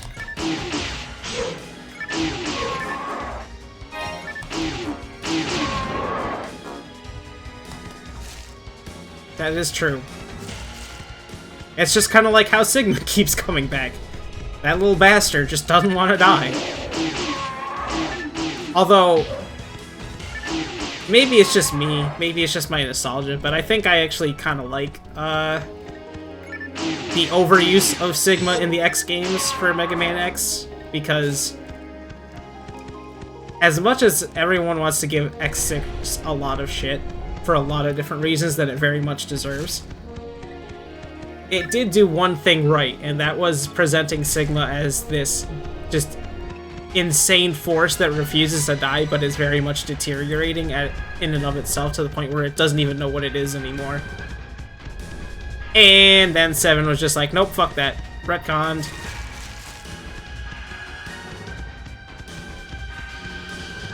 Because X6 Sigma was at least interesting in the fact that, yeah, it's annoying that he's still coming back, but at the same time, it's like he's been brought back to life so many times that he's literally a zombie, both physically and, like, mentally. However you do that with a robot, you know, robot things. But, I think it was done in, like, such a cool way. And the fact that it gets overshadowed by the fact that X6 just has terrible design. Just has straight up terrible design.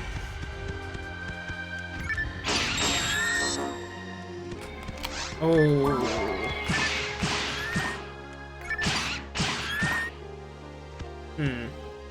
I kind of want to save that. I guess maybe I'll save it for the big arena.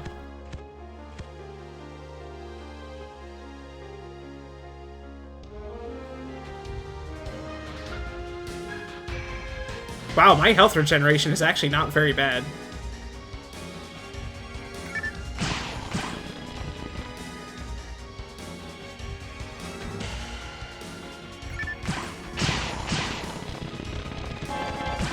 And just some mono fluid.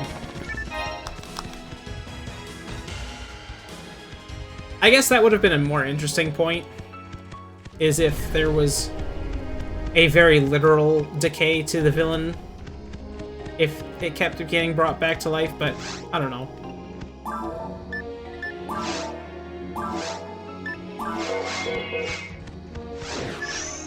Oh, it's just a monist.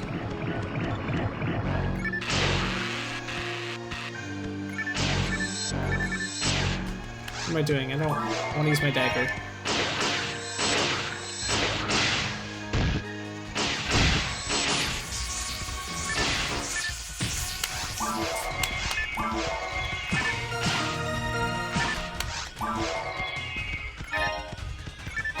Oh, escape doll too? What the hell? What is happening?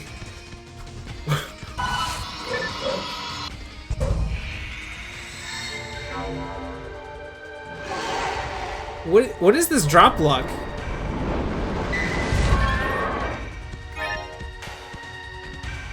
It is actually absurd how much, like, good shit I'm getting.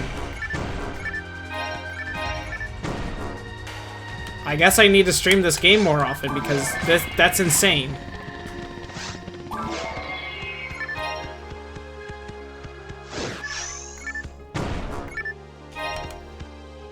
Pretty sure that star randomizer's like, it's not static, but it's a very high chance you're gonna find one there.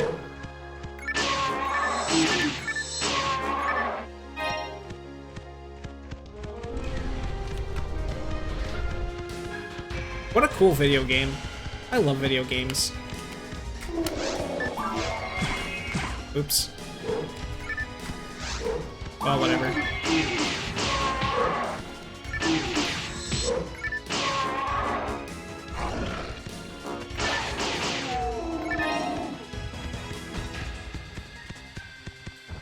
Alright, come here, bud.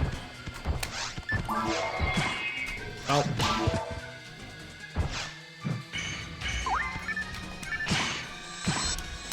I never switched back over to my dagger. Not good. Not good.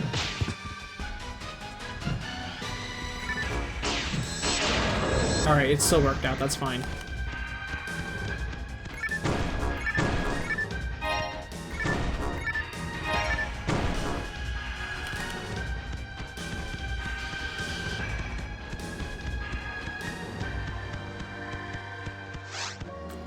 And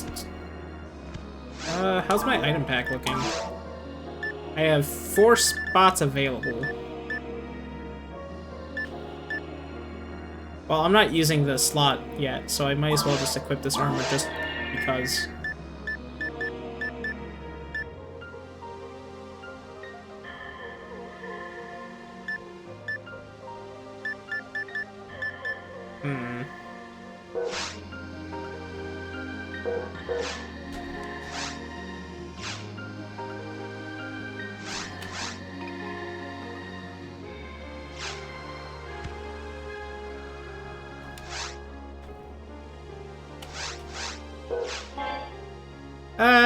You know, let's just go for it.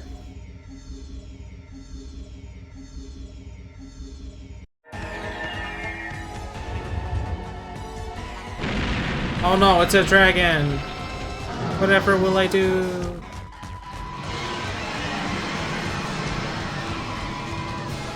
Big scary dragon! And this is where having a sub-menu up is actually really good, because you can get behind him and just kind of assault him till he falls.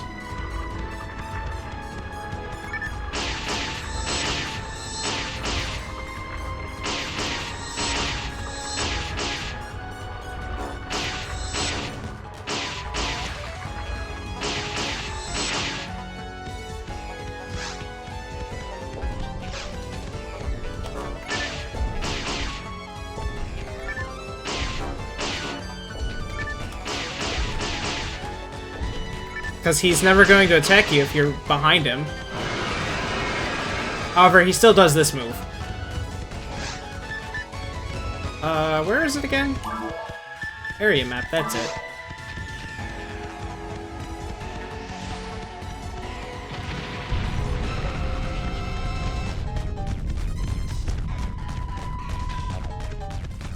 This digging attack is the most annoying thing. Whoop. Well. And that's kind of why.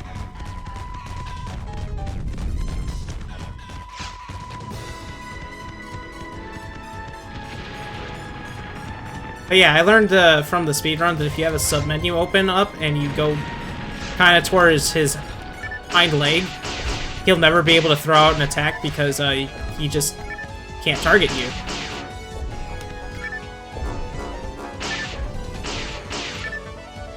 Or at least if he does try to attack you, you know, he's already in an animation that can't hit you.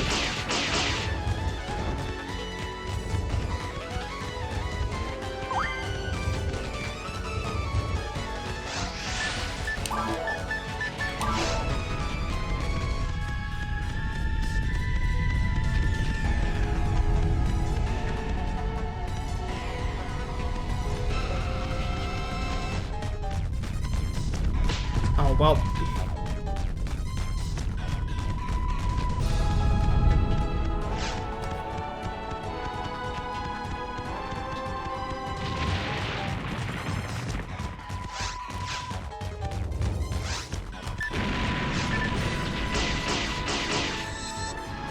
Oh, shit, he's already dead. Well. And I guess for the few people who have never played this game and, haven't seen this before, if you're under the dragon when he collapses, he does damage when he falls over on you. Usually fatal death. Did I ever fall for that? No. But I've seen it happen to my cousins.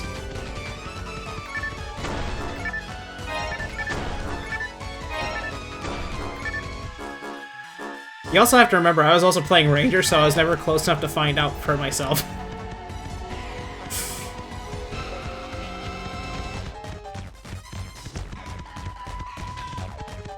I just think it's really funny that they actually programmed that the dragon will just squish you when it falls over and dies.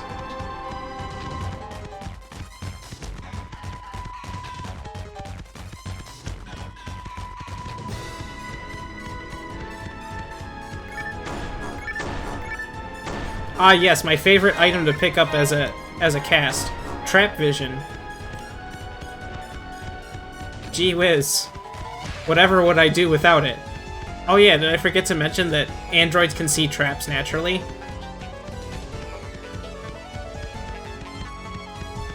For all like 4 of you that may be watching that have never played this game, yeah.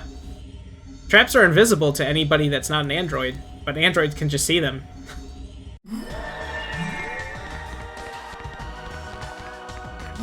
But, that was pretty good.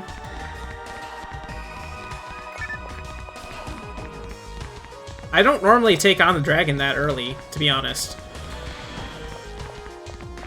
You didn't know that because you only play cast. Well, yeah.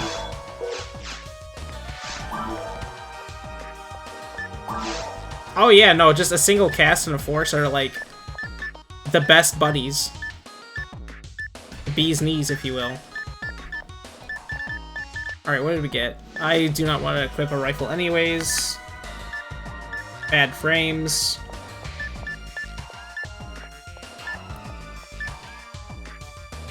Psi armor that I'll probably be ignoring. Right, the die grinder. I gotta put that away.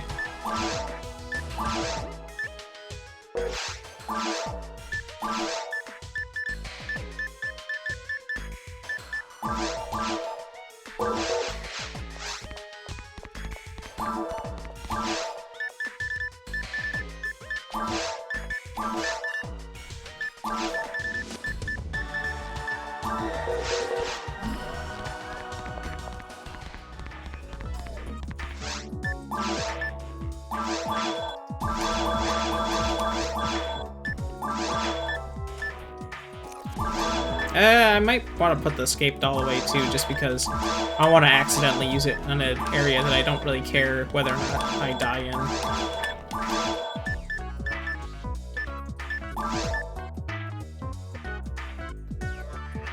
I think moon atomizers are not very great for Varuna. Let's see. Varuna. Moon atomizers are alright, but they give negative IQ, which is probably not the thing I want. Should probably stick to soul atomizers if possible, and then antidotes as a backup. Oh no, wait, no, soul atomizers give negative synchro.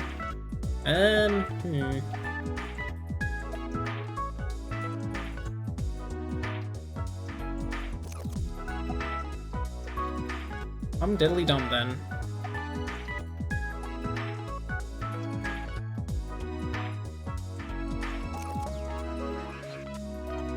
Funereal?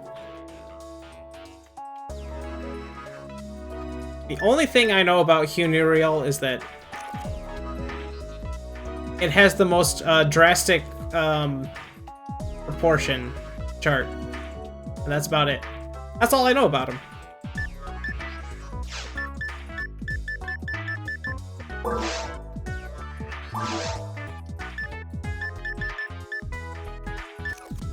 An armor with 2 slots and is only 1 evasion point less than the armor that I'm currently wearing. That's kind of tempting.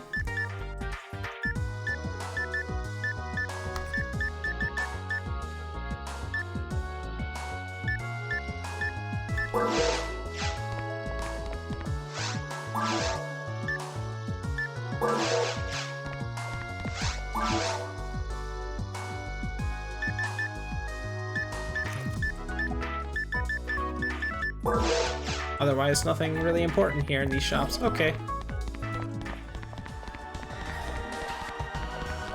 They're really good for being a bit of everything. Oh, I thought that was, the Humar. The human one. The regular. The basic man. But that's good to know.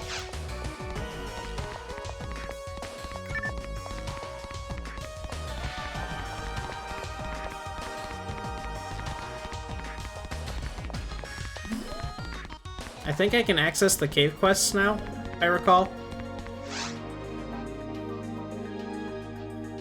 Ah. Because the only thing I ever remember is that Hewcasts have the, like, best strength out of every, like, class in the game. That's about it.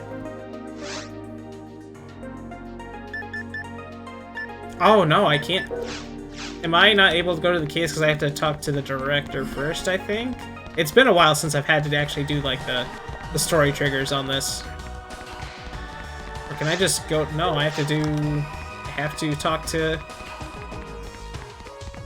the director. Let him know that his daughter is still lost. Yeah, that's true.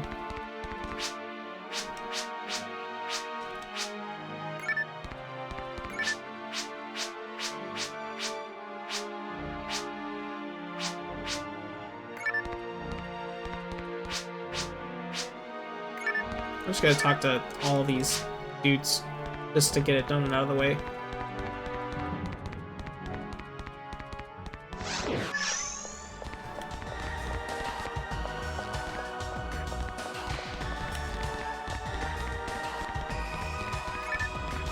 But I should be able to access caves now. And thus the missions for caves. Yeah, there we go.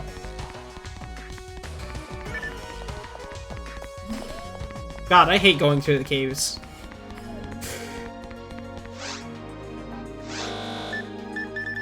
Yep, there we go. The addicting food, Lost Bride, Secret Delivery, Graves Butler. I remember there's a specific, like, chain of quests you have to do in a specific order to do the, to get some of the cool rare weapons, like the Soul Eater and stuff.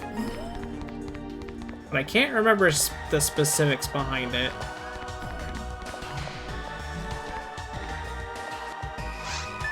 But I think what I'll do is actually go over to episode 2 real quick and just see what I can get out of doing the first area there.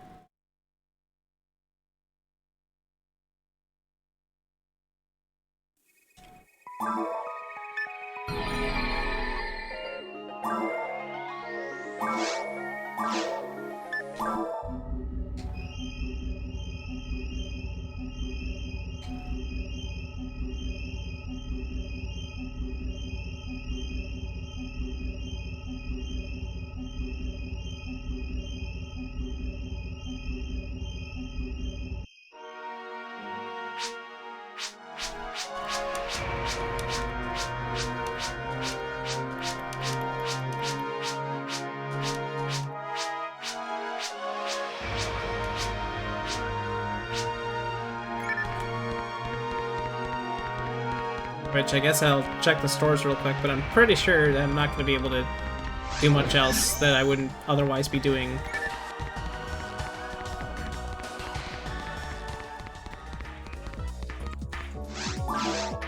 Yeah, it's still gonna have this more or less the same.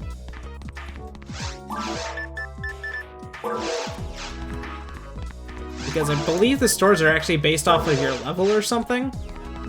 It's like level plus your story progress in episode 1 specifically, I think? I kind of like the hub in episode 2 a little bit better, personally. But that's only because it's overall smaller, so it's easier to get to the things that I need to get to.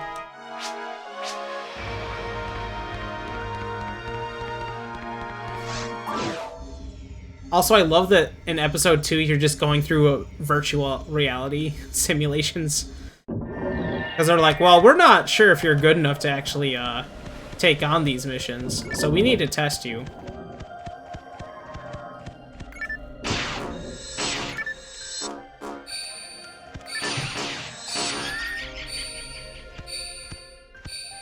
And I can't remember. I think there's something about poison lilies that if you let them explode, they actually give you more EXP or something. I genuinely don't remember for that specifically. No. Maybe it's that they have a higher chance of dropping a specific item. I genuinely don't remember.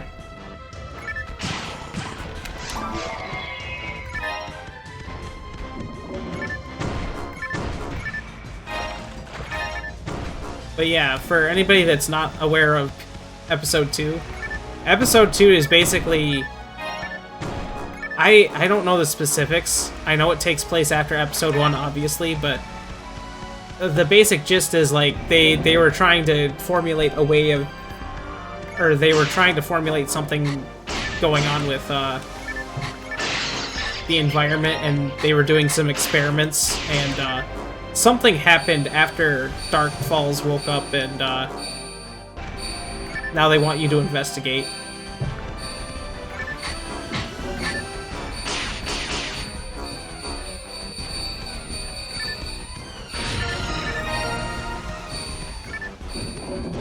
Or something to that effect.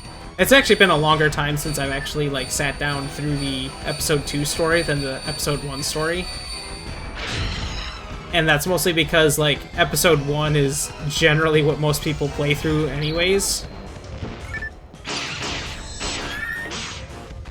Also, you get to see some of the cool endgame enemies from episode 1 very early in this game, in episode 2, which is neat.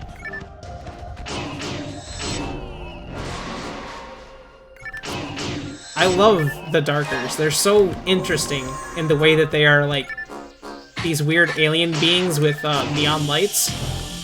Very cool. Grass Assassin, please go away. No, no, no.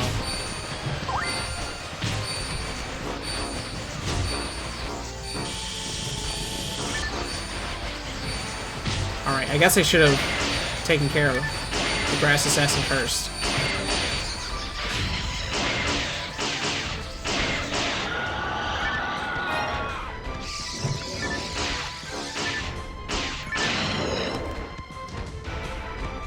Ah, yes, Heathcliff Flowen, who I never got to really hear anything about other than he was in PSO2.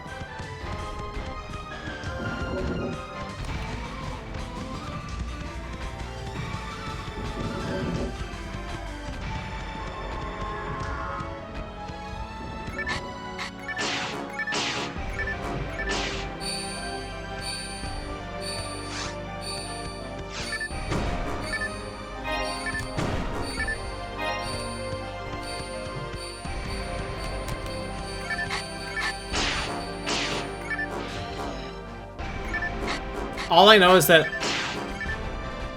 even despite as much as me and my cousins have played through this game a lot, and we've even gotten to like hard and very hard mode,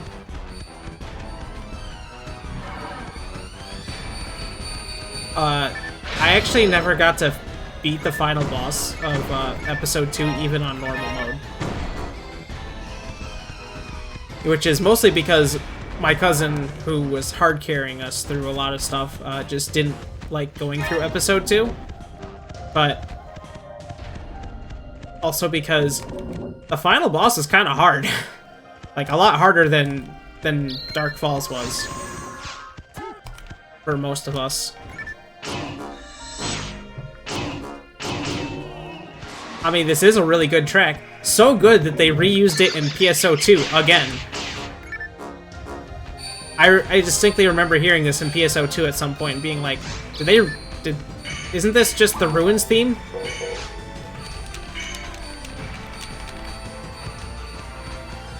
This and the next VR area, the VR spaceship.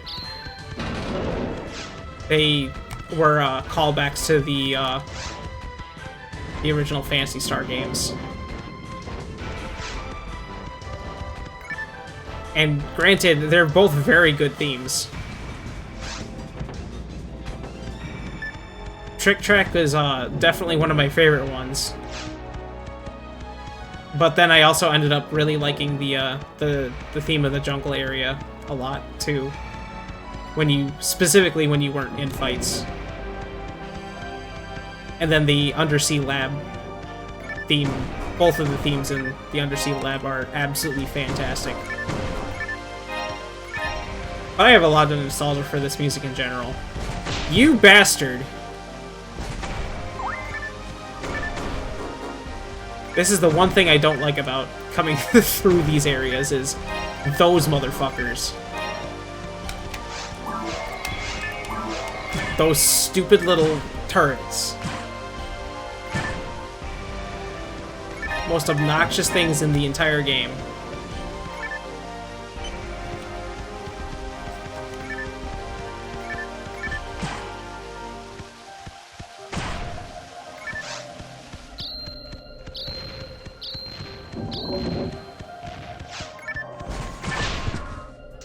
Oh, don't do this to me.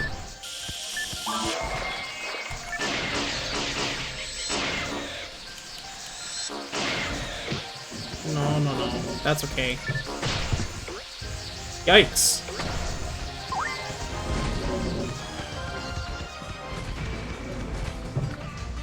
Oh god, there's multiple turrets in this room. Man, fucking... Alright.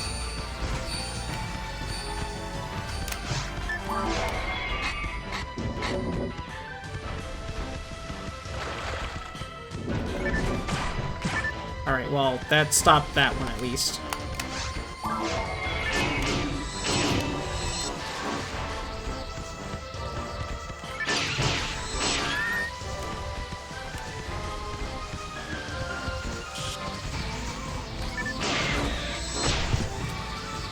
Oh.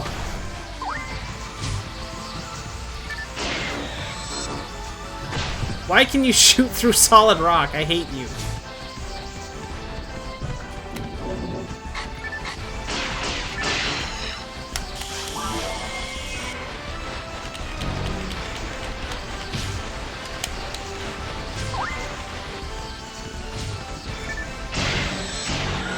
Alright, I didn't even need to use that. What are you doing here? You know what? Let's just get this out of the way.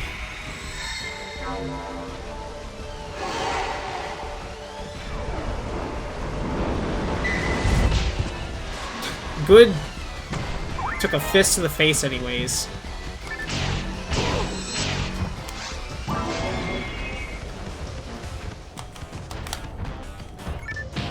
Alright, I need you guys to, like, fight each other for a little bit.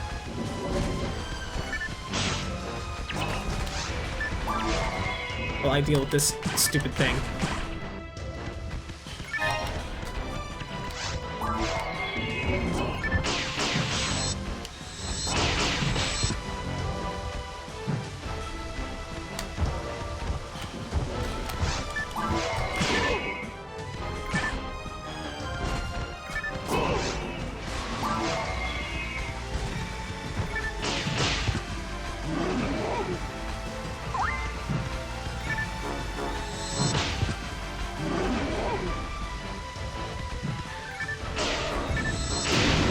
Oh, thank God. Alright.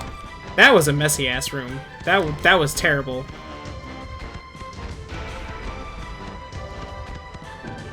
And this is exactly why I think the way that this game was laid out was that you're technically like intended to be like, I think level 10 or 15 or something for this area. And is exactly why you should not start playing in episode 2 first.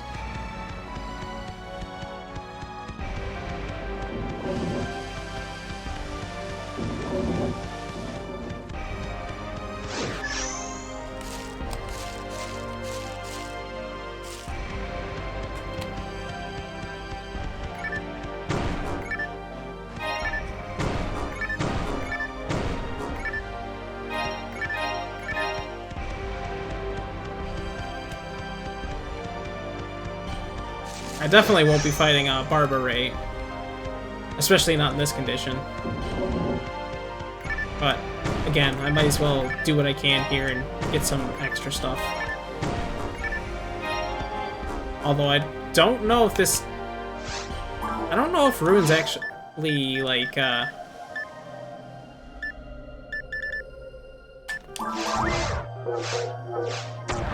I don't know if this area actually can drop anything from caves.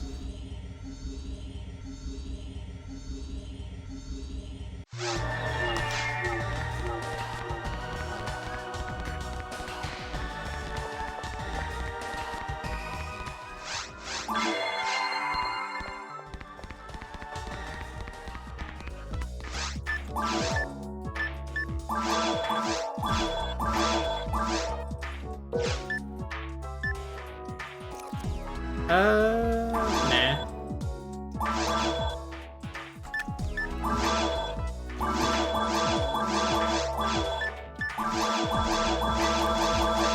Yeah, that's just all junk.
Alright, well that was that, so then... I guess there's that south path that I never took.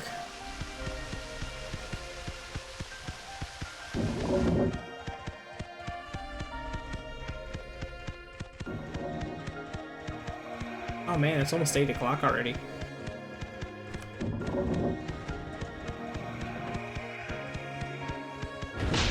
You bastard. Okay, maybe I should have bought model mates while I was there. But this is fine.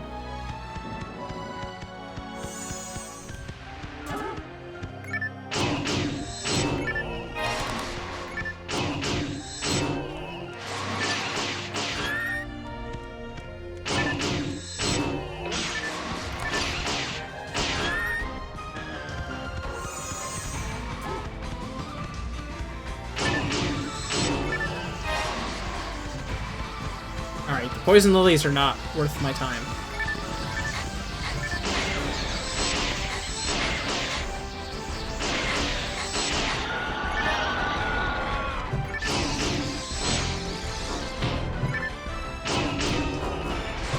Because all the poison lilies can do is just sit there and laugh at me. And sometimes peck me, I guess.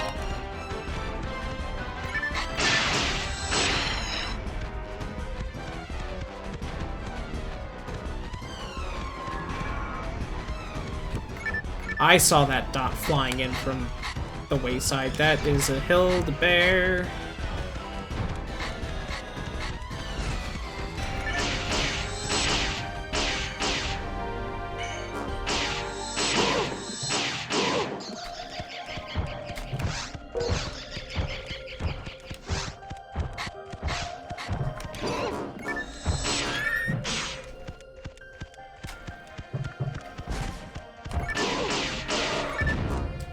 Oh, thank God. Alright.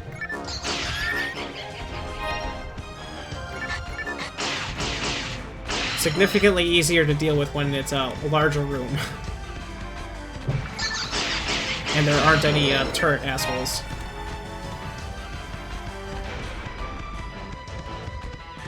Something I didn't know for the longest time when I was younger is that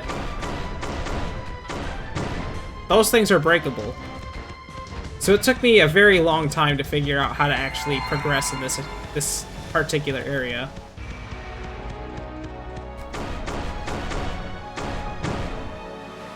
It doesn't really make it obvious that, you know, you can break those.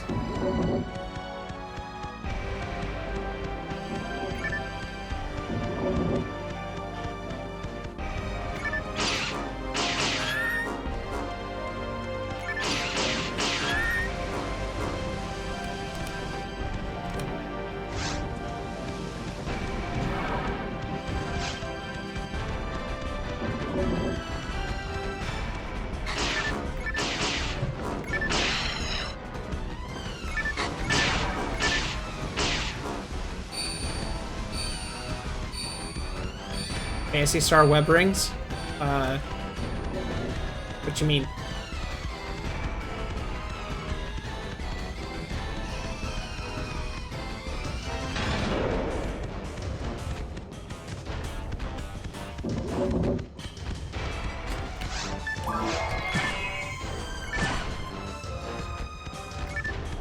Oh God, there's more grass assassins. Man, I hate these motherfuckers. They're annoying. Ah.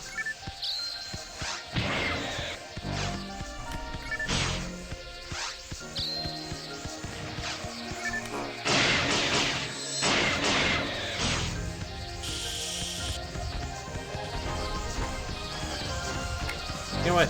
You all get to play together for a little while, I think. Except only a few of you got hit by that, so... Oops.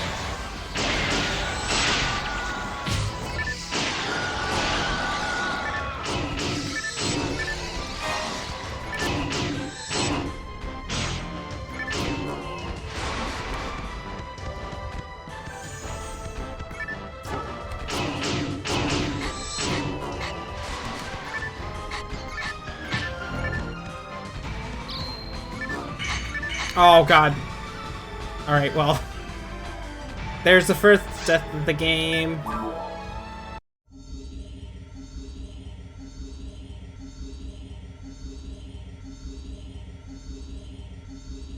Oh, that's fine.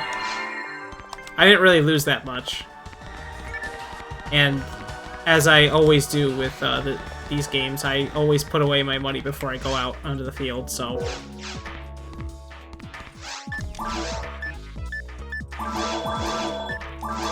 That's kind of about where I figured I'd be able to get to, is not even, like, to the second area room.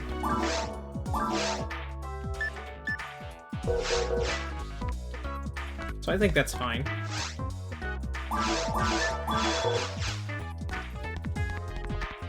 But I think for now I might stop, because I'm realizing now I have to have a lot more information on hand and more of a plan, especially with the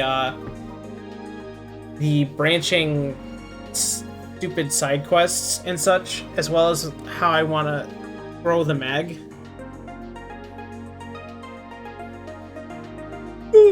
So I don't want to get too far into it, but I wanted to play a little bit today anyways.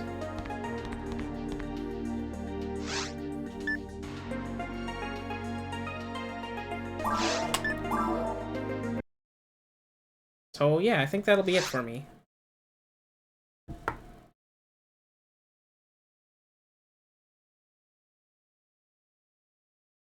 Let me see if anybody's on and doing things. It looks like that is a no as far as my following list is concerned. So yeah, I guess that's it. Well, well, this is awkward. Hello, welcome in. Thanks for the raid.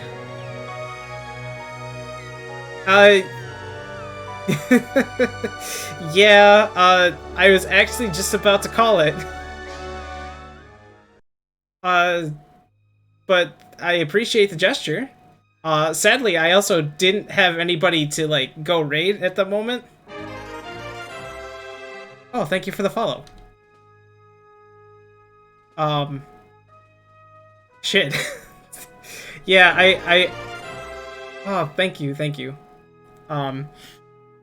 Yeah, I sadly was just about to wrap up for the day, just because I realized after I had started playing this that I didn't have much of a plan for some of the things I wanted to do for this. Essentially, I'm playing Phantasy Star Online, and if you know anything about Phantasy Star Online, there's a bunch of difficulties you have to go through, but they're all based around essentially more like the level caps, more or less. And the goal was that I was going to, like, get to ultimate mode so that I could actually experience that firsthand myself. But there's also a bunch of other really weird, complicated mechanics behind this game, like feeding your mag and all this stuff. And I didn't have a plan for that. I wanted to actually get some research done on that before I continued. But yeah, rip. Oops. Thank you anyways. I seriously do appreciate the raid, though. It's nice to see some folks in. Yeah, ultimate mode, the stupid Lily shoots Medjed. Fucking you go through 90% of this game as a cast, which is what we're doing, and you have no fear of lilies, and then you get to ultimate mode, and then you fear the lilies as harder than almost any enemy in the game.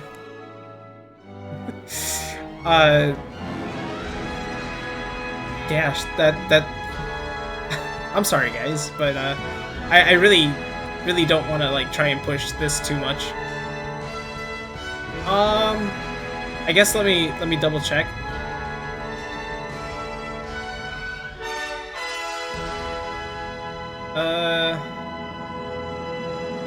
Oh, Dot is literally going live right now, so we'll all just go to Dot then.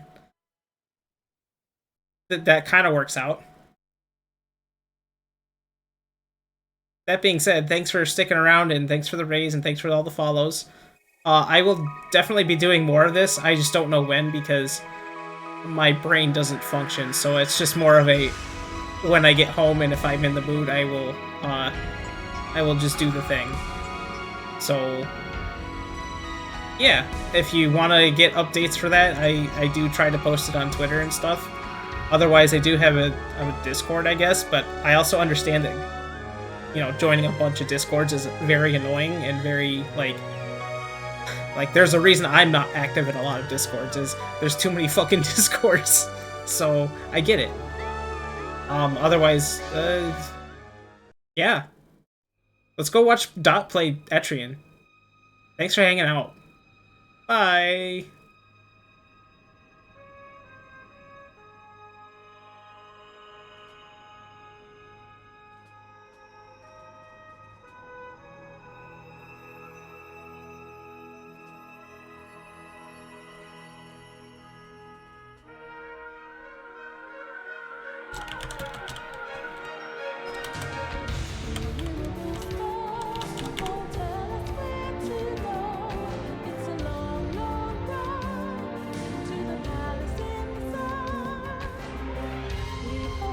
Dream, I'll ship across the sea to the home.